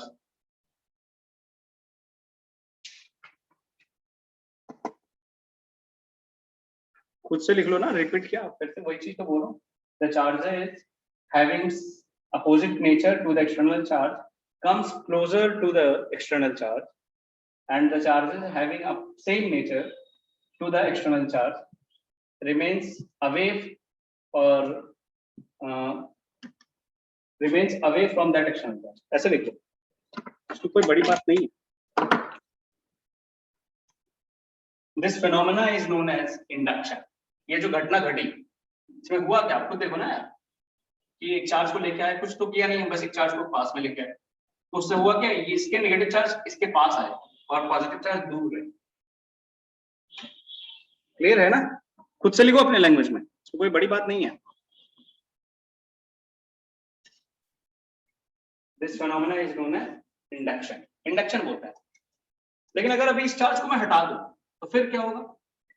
अगर मैं इस charge को अभी हटा दूं लो, अब क्या होगा? फिर से ये नेगेटिव पॉजिटिव में अट्रैक्शन होगा, फिर से न्यूट्रल हो जाएंगे. लेकिन मैं चाहता हूं कि परमानेंट चार्ज बने रहे, परमानेंट इस पे चार्ज रहे, पॉजिटिव चार्ज रहे या नेगेटिव चार्ज रहे, जैसा भी चार्ज आपको चाहिए. मान लो मेरे को चाहिए नेगेटिव चार्ज रहे, तो हम क्या करेंगे? परमानेंसी के लिए इसको अर्थिंग करेंगे. अब कैसा चाहिए आपको? नेगेटिव चाहिए ना, तो पॉजिटिव वाले को अर्थ, तो एक्स्ट्रा चार्ज चला जाएगा अर्थ को और बचेगा इस पे क्या? फाइनली सिचुएशन ऐसा हो, इस वाले पे सिर्फ नेगेटिव चार्ज बचेगा. कैसा चार्ज बचेगा? नेगेटिव चार्ज बचेगा. So this will happen. तो ये अर्थिंग किया है परमानेंसी के लिए, नहीं तो अगर अर्थिंग नहीं करते तो क्या होता? ये नेगेटिव पॉजिटिव अभी भी उसी बॉडी पे है. जैसे इस चार्ज को हटाते दो तो इनका इफेक्ट खत्म होता है, इसका इफेक्ट खत्म होता है, तो ये नेगेटिव पॉजिटिव में अट्रैक्शन होता है और फिर से ये मर्ज हो जाते हैं. और जैसे ही मर्ज हो जाते हैं तो मर्ज होते ही के साथ क्या बन जाता है? फिर से न्यूट्रल. क्लियर है ना कहानी? समझ पा रहे हैं ना आप? बोलो, क्लियर है या नहीं? क्लियर है तभी आगे बताऊं.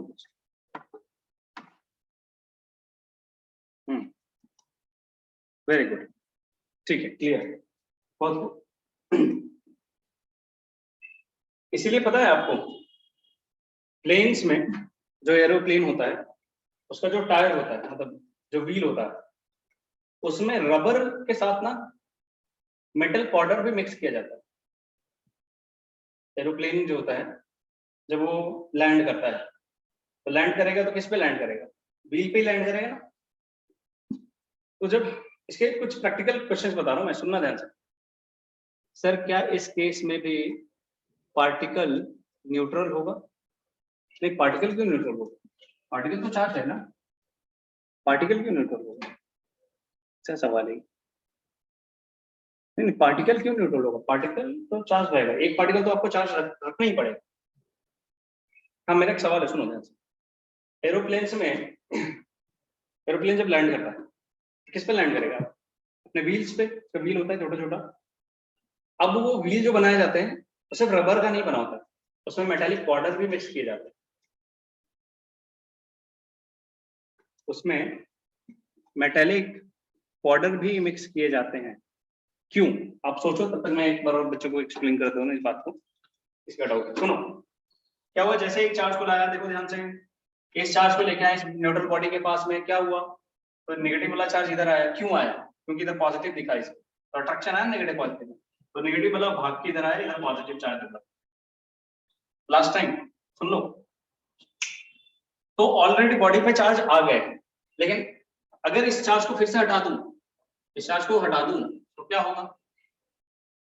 इस चार्ज को अगर मैं हटा दूं तो क्या होगा? ये नेगेटिव पॉजिटिव में आपस में अट्रैक्शन होगा, इन नेगेटिव पॉजिटिव में, और फिर से ये न्यूट्रल बन जाएंगे।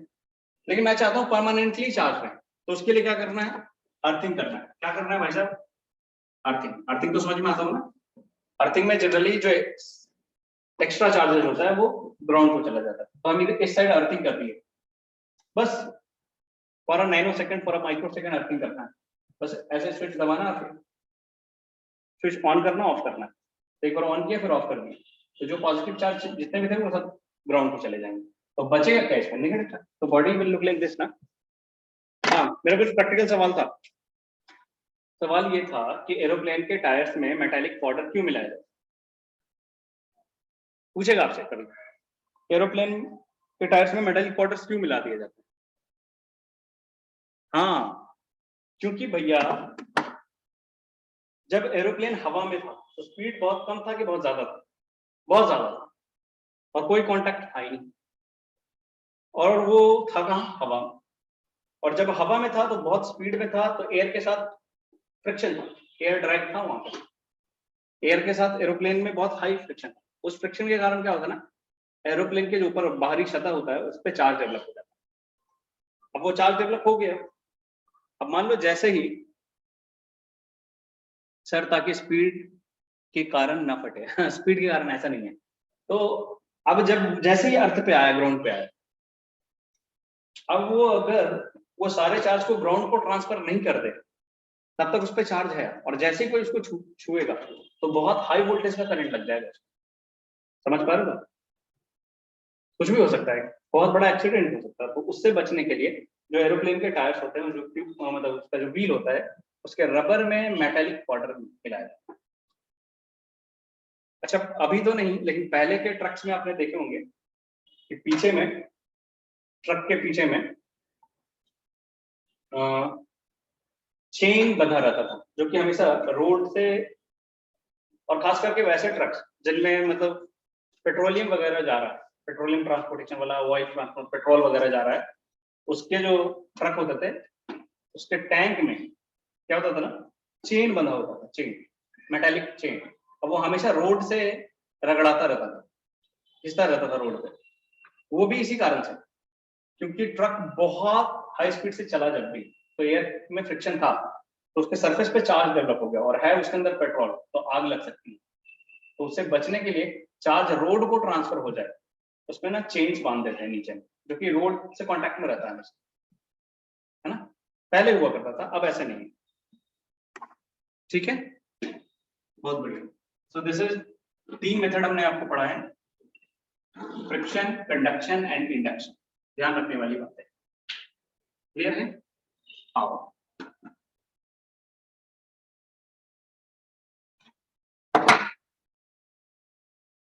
अब एक प्रॉपर्टी है चार्ज की, उसको देख लेते हैं, उसके बाद हम मेन टॉपिक पे आ जाएंगे। इसको बोलते हैं कूलम्ब्स लॉ। चार्ज की एक और प्रॉपर्टी ये है, सुनना ध्यान से, कि चार्ज जब रेस्ट में होता है तो अपने चारों तरफ इलेक्ट्रिक फील्ड जनरेट करता है। क्या जनरेट करता है, क्या प्रोड्यूस करता है? Electric field. चार्ज जब मोशन में होता है तो इलेक्ट्रिक फील्ड और मैग्नेटिक फील्ड प्रोड्यूस करता है। लेकिन चार्ज जब एक्सेलरेटेड होता है तो इलेक्ट्रिक फील्ड, मैग्नेटिक फील्ड और साथ साथ इलेक्ट्रोमैग्नेटिक वेव जनरेट करता है। अभी ये समझ में नहीं आएगा, समय के साथ समझ में आएगा। पहले इस बात को नोट करके लिखना, लिखो नोट करके।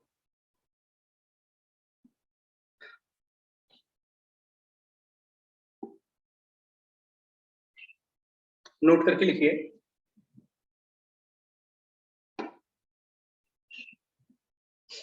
लिखो भैया, charges at rest produces electric field around it, comma,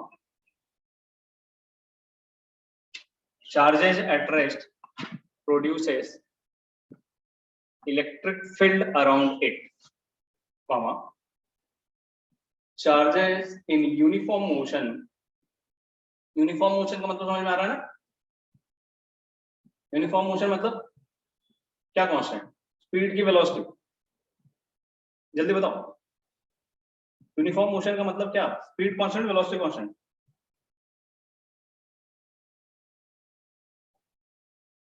बोलोगे कि तुम?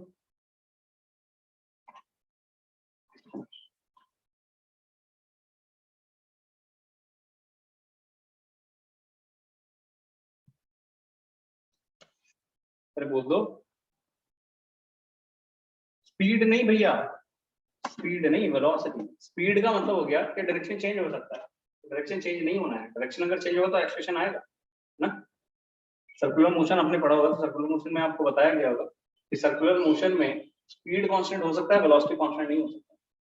और वेलोसिटी अगर कांस्टेंट नहीं है, इसका मतलब एक्सेलरेशन है वहां पर, और अगर एक्सेलरेशन है तो वो यूनिफॉर्म मोशन नहीं। क्लियर है ना? तो वेलोसिटी कांस्टेंट होना है और एक्सेलरेशन जीरो होना। मैं क्या बोल रहा हूँ सुनो, मैंने लिखा है charges at rest produces electric field around it, comma, charges in uniform motion produces electric field as well as magnetic field around it. Charges in uniform motion produces electric field as well as magnetic field around it, and charges with acceleration,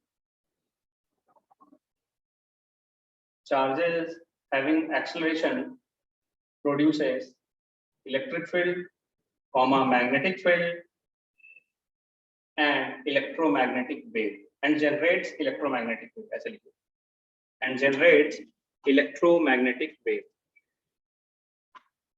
मतलब अगर rest में है charge तो सिर्फ electric field produce करेगा, motion में है तो इलेक्ट्रिक फील्ड के साथ साथ मैग्नेटिक फील्ड प्रोड्यूस करेगा, और अगर एक्सीलरेशन में है तो इलेक्ट्रिक फील्ड भी प्रोड्यूस करेगा, मैग्नेटिक फील्ड भी प्रोड्यूस करेगा और इलेक्ट्रोमैग्नेटिक वेव जनरेट करेगा। ठीक है? अब यहां तक पहुंचने के लिए हमें बहुत सारा लंबा सफर करना पड़ेगा इलेक्ट्रोमैग्नेटिक वेव तक पहुंचने के लिए। ये भी समझ में नहीं आएगा ये लाइन, ये बस लिखा है अभी फैक्ट के रूप में। ये लाइन आज से कम मान के चलो तो 4 महीने बाद ये समझ में आएगा पूरी तरीके से। तो 4 महीने तक तो वेट करना ही पड़ेगा, 4 से 5 महीने लग जाएगा वहां तक पहुंचने में। तब तक आराम से पढ़ो और सब सीखो। क्लियर है? अब आज पढ़ेंगे हम सबसे बेसिक लॉ है इलेक्ट्रोस्टैटिक का, जिसको बोलते हैं कूलम्ब्स लॉ। और कूलम्ब्स लॉ से हम चर्चा स्टार्ट करेंगे, है ना? अभी तक तो बस चल रही थी थियरी, कहानी, और कहानी में आपको आता है मजा, इतना तो हमें पता है। अब आएगा न्यूमेरिकल क्वेश्चन, तो लिखो कूलम्ब्स लॉ।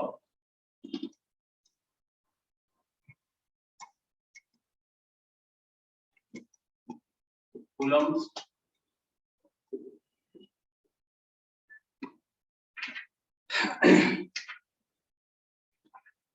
जैसे मैकेनिक्स में न्यूटन्स लॉ बहुत फंडामेंटल लॉ है, वैसे ही इलेक्ट्रोमैग्नेटिज्म में कूलम्ब्स लॉ फंडामेंटल। क्लियर है? और भी बहुत सारे लॉ हैं, कूलम्ब्स लॉ आएगा, गॉस लॉ आएगा, बहुत सारे लॉ आएगा, है ना? तो कूलम्ब साहब एक साइंटिस्ट थे, उन्होंने एक लॉ दिया चार्जेस के ऊपर, उन्होंने कुछ स्टडी की और उन्होंने बताया कि दो चार्जेस के बीच में जो फोर्स आएगा वो किस किस बात पे डिपेंड करेगा और कैसे वेरी करेगा। समझ पा रहे हो? दो चार्जेस के बीच में जो फोर्स आएगा, तो उन्होंने बोला अब यहाँ से सीखने वाली बातें हैं, है ना? तो आप 10 मिनट आराम से सीखो, कुछ सोचना इधर उधर नहीं और लिखना भी नहीं। देखो बस, मान लो दो चार्जेस है, कितने चार्ज है भैया? दो चार्ज। मान लो ये Q1 और ये Q, हम मान लेते हैं ये दोनों r डिस्टेंस पर रखे हुए हैं। दो चार्जेस है भाई, तो दो चार्ज है, पॉइंट चार्जेस है। कैसे चार्जेस है? पॉइंट चार्ज, कोई बॉडी नहीं है ये, कोई बॉडी चार्ज बॉडी नहीं है ये, पॉइंट चार्ज है। पहली बात आप समझ लो, कूलम्ब्स लॉ वैलिड है सिर्फ और सिर्फ पॉइंट चार्ज के ऊपर। मैं आगे पढ़ाऊंगा ग्रेविटेशन, इसके बाद जैसे इलेक्ट्रोस्टैटिक खत्म होगा, 1 से 1.5 महीना लगता है इलेक्ट्रोस्टैटिक, तो 1 महीना जैसे खत्म होगा उसके बाद जस्ट पढ़ाऊंगा ग्रेविटेशन। अगर मैं ग्रेविटेशन को भी पढ़ाऊं ठीक ढंग से तो उसमें भी 20 क्लास लगती है, लेकिन इलेक्ट्रोस्टैटिक के बाद जब पढ़ाऊंगा तो मुश्किल से 6 क्लास में वो समअप कर दूंगा, उसके लिए टेंशन नहीं। मैं क्या बोल रहा हूँ कि ये जो वैलिड है कूलम्ब्स लॉ, पॉइंट चार्जेस के लिए वैलिड है। कैसे चार्जेस के लिए? पॉइंट चार्जेस के लिए। ग्रेविटेशन में भी जो न्यूटन्स लॉ है, यूनिवर्सल लॉ ऑफ ग्रेविटेशन जो आपने पढ़ा है कभी, वो भी पॉइंट मासेस के लिए वैलिड है, ना कि बड़े बड़े मासेस के लिए वैलिड नहीं। अब ये क्या बोलता है सुनो ना, कूलम्ब्स लॉ, कूलम्ब कहता है कि जब भी, कूलम्ब्स लॉ कहता है जब भी दो पॉइंट चार्ज होंगे, तो दो चार्ज है, पॉइंट चार्ज है, तो हमेशा एक स्ट्रेट लाइन पे आएगा। ऑब्वियसली कहीं से भी रख दो, मैं यहाँ रख दूँ चाहे यहाँ रख दूँ, इन दोनों को जोड़ोगे तो एक स्ट्रेट लाइन तो बन ही जाएगा ना, है ना? तो उन दोनों के बीच में कुछ ना कुछ तो सेपरेशन हो। अब इन दोनों पे फोर्स तो लगेगा, है ना? तो साहब मान लो दोनों सेम नेचर के चार्ज है, मान लो ये प्लस Q1 है, ये प्लस Q2, सेम नेचर से। तो अगर नेचर सेम है तो अट्रैक्ट करेगा कि रिपेल करेगा? सिंपल सा लॉजिक, रिपेल करेगा, सेम नेचर है। तो पॉजिटिव पॉजिटिव में अट्रैक्शन, मतलब ये इसको इधर अट्रैक्ट करेगा, ये इसको इधर अट्रैक्ट करेगा। यानी अगर दो चार्जेस को ऐसे सिंपली फ्रिक्शनलेस सरफेस पे, स्मूथ सरफेस पे रख दूं, तो पॉजिटिव चार्ज क्या होगा? दोनों अपोजिट डायरेक्शन में दौड़ने लगे। अच्छा, दो नेगेटिव को रख दूं, तब भी दोनों अपोजिट में। अच्छा, एक पॉजिटिव एक नेगेटिव को, तब भी दोनों अपोजिट में। तो इन दोनों में अट्रैक्शन था और इन दोनों में रिपल्शन था। समझ पा रहे हो ना? हाँ, तो ये दोनों दौड़ने लगेंगे, मतलब फोर्स तो लगा है, फोर्स तो लगा है। अब मान लो Q1 is greater than Q2, Q1 is greater than Q2। मेरा बेसिक कुछ सवाल है आपसे, Q1 is greater than Q2, मैं मान के चल रहा हूँ कि Q1 बड़ा है Q2 से, है ना? मैं आपका फिजिक्स चेक कर रहा हूँ बस, छोटी छोटी बात है। Q1 बड़ा है Q2 से, मतलब मैग्नीट्यूड वाइज, ऐसे साइज वाइज नहीं कि Q1 बड़ा बॉडी है, बॉडी नहीं है तो पॉइंट चार्ज है दोनों, लेकिन मैग्नीट्यूड वाइज चार्ज ज्यादा है कि मान लो प्लस 10 कूलम्ब है, ये प्लस 6 कूलम्ब है, हो सकता है। तो दोनों पे फोर्स लगा, आपको जवाब ये देना है कि किस पे फोर्स ज्यादा लगा, मतलब F1 ज्यादा है कि F2 ज्यादा है। Which force is of bigger magnitude? Magnitude wise कौन बड़ा है, F1 की F2? और जो भी आंसर दोगे उसके बारे में आपको पता होना चाहिए, मतलब क्यों दे रहे हो ये, F1 की F2 कौन मैग्नीट्यूड वाइज बड़ा है, ये जनरली मैं हमेशा पूछा करता हूँ। तो इसमें दो आंसर होते हैं, तब तीन आंसर होते हैं, कोई बोलता है F1 बड़ा है, कोई बोलता है F2 बड़ा है, कोई बोलता है दोनों बराबर है। अब सही तीनों में से कोई एक ही हो सकता है, तीनों सही हो ये जरूरी तो है ही नहीं, है ना? कोई बोलता है F1 बड़ा है, कोई बोलता है F2 बड़ा है, कोई बोलता है दोनों बराबर है। आपको क्या लगता है कौन बड़ा? अच्छा, किन्हीं को जिनको F1 बड़ा लग रहा है उनको ये लग रहा है कि क्योंकि ये बड़ा चार्ज है तो इसलिए बड़ा फोर्स लगेगा। जिनको F2 बड़ा लग रहा है उनको ये लग रहा है क्योंकि ये बड़ा चार्ज है जो कि इस पर फोर्स लगा रहा है, तो लगाने वाला जो चार्ज है वो बड़ा है, इसलिए फोर्स F2 बड़ा है। और जिनको इक्वल लग रहा है वो उनको क्यों लग रहा है इक्वल? F2 है क्योंकि F1 फोर्स लगाएगा F2। मैंने दोनों रीजन बताया आपको कि जिनको F1 बड़ा लग रहा है उनको ये लग रहा है क्योंकि Q1 बड़ा है इसलिए, जिनको F2 बड़ा लग रहा है उनको ये लग रहा है क्योंकि लगाने वाला फोर्स कौन है, Q2 पे कौन लगाएगा, Q1, और ये बड़ा है तो इसलिए F2 बड़ा। लेकिन जो बोल रहे हैं कि दोनों सेम है वो दोनों सेम क्यों बोल रहे हैं?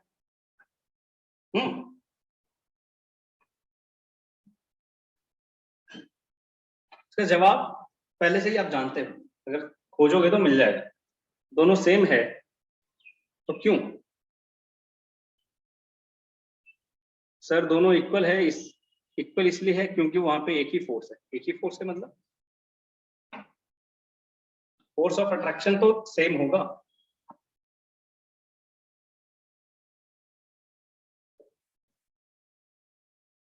क्या हो गया?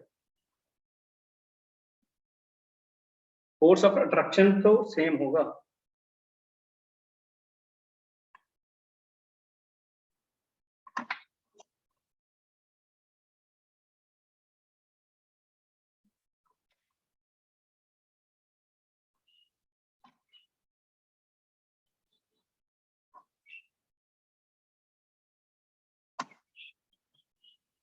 वीडियो नहीं आ रहा है ना?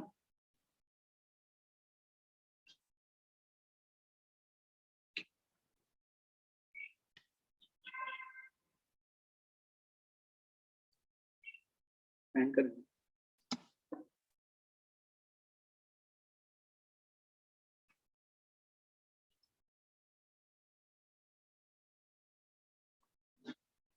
देखो अगर आवाज आ रही है तो बताना थोड़ा मेरे को। यहाँ पे सिस्टम हैंग किया हुआ है।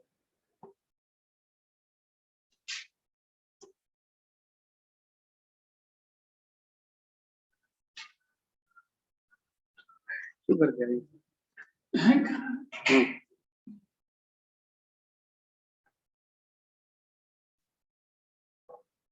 वो आ नहीं रहा।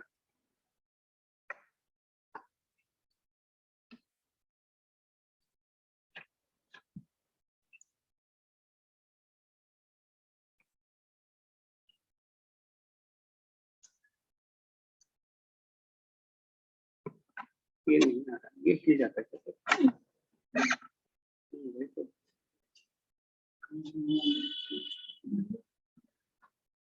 इसमें लाइट ग्रीन वाला नहीं आया तो वो रन नहीं होगा। लोग जाने लगा। अब आ गया, कभी कभी हो जाता है। हाँ सुनो, अब आ गया ना? चलो सुनो, देखो 2-3 मिनट है हमारे पास, 4 मिनट। सुनो भैया, Q1 Q2 पे लगा रहा है, Q2 Q1 पे लगा रहा है। ये F1 और F2 जो फोर्सेस हैं, एक्चुअली ये एक्शन रिएक्शन पेयर है। कभी तो नाम सुनोगे, एक्शन रिएक्शन पेयर। अरे मैं इस पे फोर्स लगाऊं तो ये भी मेरे ऊपर फोर्स लगाएगा, तो इक्वल मैग्नीट्यूड और अपोजिट डायरेक्शन में लगाता है, न्यूटन थर्ड लॉ का। तो देखो डायरेक्शन अपोजिट तो है, तो मैग्नीट्यूड इक्वल होना चाहिए। मतलब मैग्नीट्यूड बाई F1 और F2 दोनों बराबर होंगे। इसमें कभी ये डाउट मत करना कि कौन चार्ज बड़ा है कौन चार्ज छोटा है। ये बच्चों को थोड़ा मिसकंसेप्शन होता है शुरू में, ये ध्यान रखना F1 इक्वल टू F2। क्यों, कहां से ये समझ में आया कि मैग्नीट्यूड वाइज इक्वल होगा? From Newton third law. Newton third law पढ़ा है आपने, है ना? तो न्यूटन थर्ड लॉ कहता है कि एक्शन और रिएक्शन पेयर हमेशा क्लियर है। ध्यान से सुनो, कूलम्ब्स लॉ को हम आज समअप करेंगे, कम से कम उसका स्टेटमेंट बता देंगे, उसके बाद आगे बढ़ेंगे।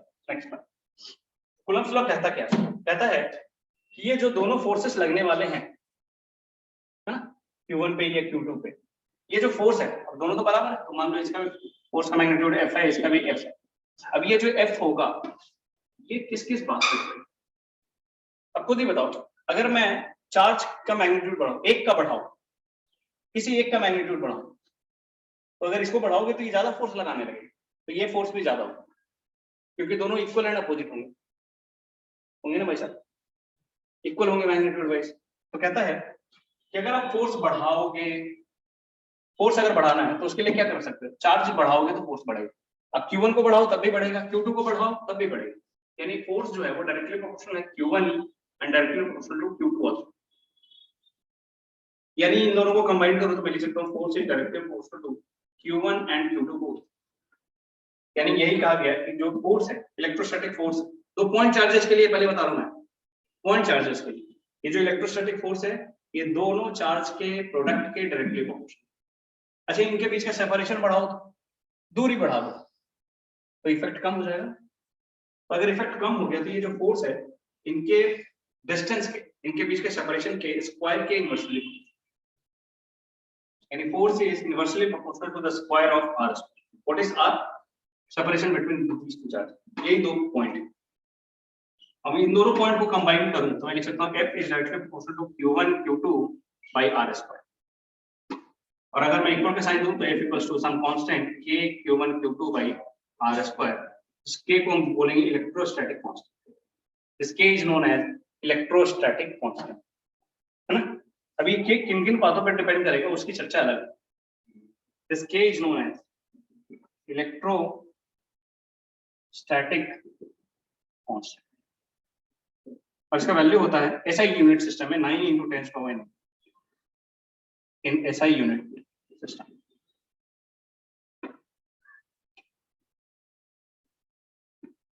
है ना?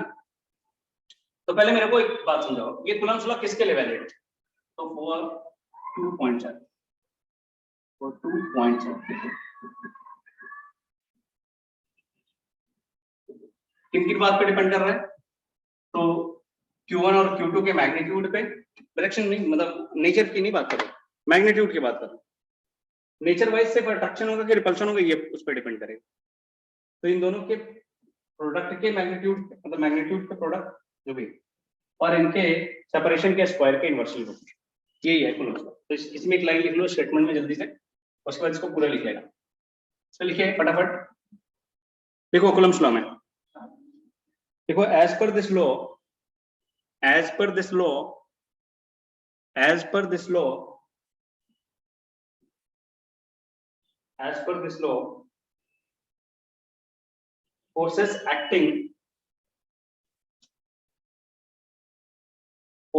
acting on a point charge,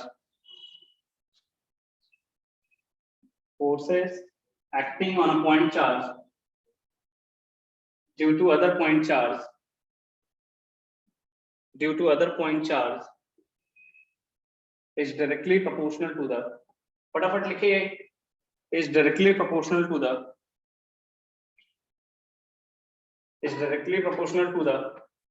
product of magnitude of those charges, जल्दी जल्दी लिखो, product of magnitude of those charges and inversely proportional to the square of separation between them, and inversely proportional to the square of separation between them. Clear है? तो ये Coulomb's law, आप इसको note down कर लो, लिख लो, है ना? जल्दी लिखो, इस फटाफट लिखे, और इसके बाद जो भी आपके डाउट्स अगर आज के क्लास से कुछ है तो आप पूछ सकते हो।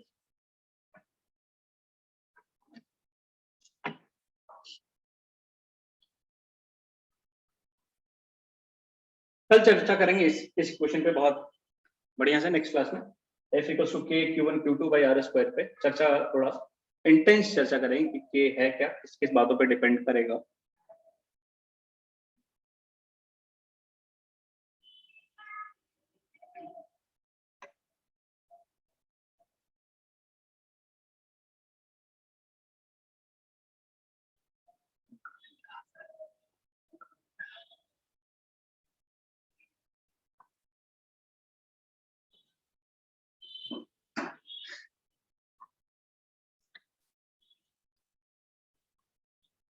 चलिए अब अपने डाउट पूछो जल्दी से, कोई भी अगर डाउट रह गया है आपके मन में, कोई क्वेरीज है तो पूछ लीजिए, है ना? सर आज का क्लास का पूरा रिकॉर्ड ग्रुप में सेट कर, हाँ वो रिकॉर्डिंग आपको मिल जाएगा, वो आपको रिकॉर्डिंग मिल जाएगा, ठीक है? उसके लिए निश्चित रहो। सर ये वाला रिपीट कर दीजिए, कौन सा, ये स्टेटमेंट रिपीट करूं कि ये पूरा समझाया जो रिपीट करूं? हाँ बोलिए, क्या रिपीट करना है? स्टेटमेंट या जो समझाया वो?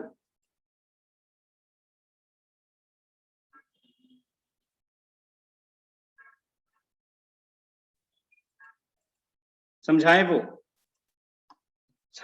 वो तो आसान है, क्योंकि ये लॉ है, लॉ ही कहता है ये जो फोर्स है इन दोनों के चार्जेस के मैग्नीट्यूड के प्रोडक्ट पे डायरेक्टली फोर्स है।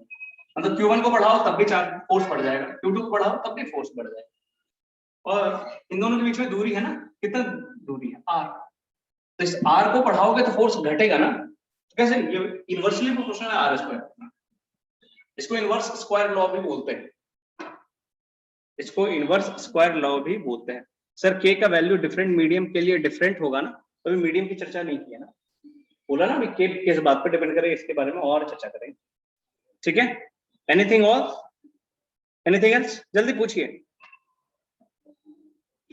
हाँ वो obviously K depends on medium, लेकिन मैंने बोला ना डिपेंड किस बात पे करता है उसकी चर्चा में। तो फोर्स आप Q1 Q2 के प्रोडक्ट के डायरेक्टली प्रोपोर्शनल, R स्क्वायर के इनवर्सली प्रोपोर्शनल, इसलिए इस लॉ को जनरली इनवर्स स्क्वायर लॉ भी बोलते हैं। क्या बोलते हैं? Inverse square law. कभी आपसे कोई पूछ दे कि इलेक्ट्रोस्टैटिक में इनवर्स स्क्वायर लॉ क्या है, किस लॉ को बोलते हैं इनवर्स स्क्वायर लॉ, तो आप बोल देना कूलम्ब से। Clear? Okay, so thank you very much, thank you for today.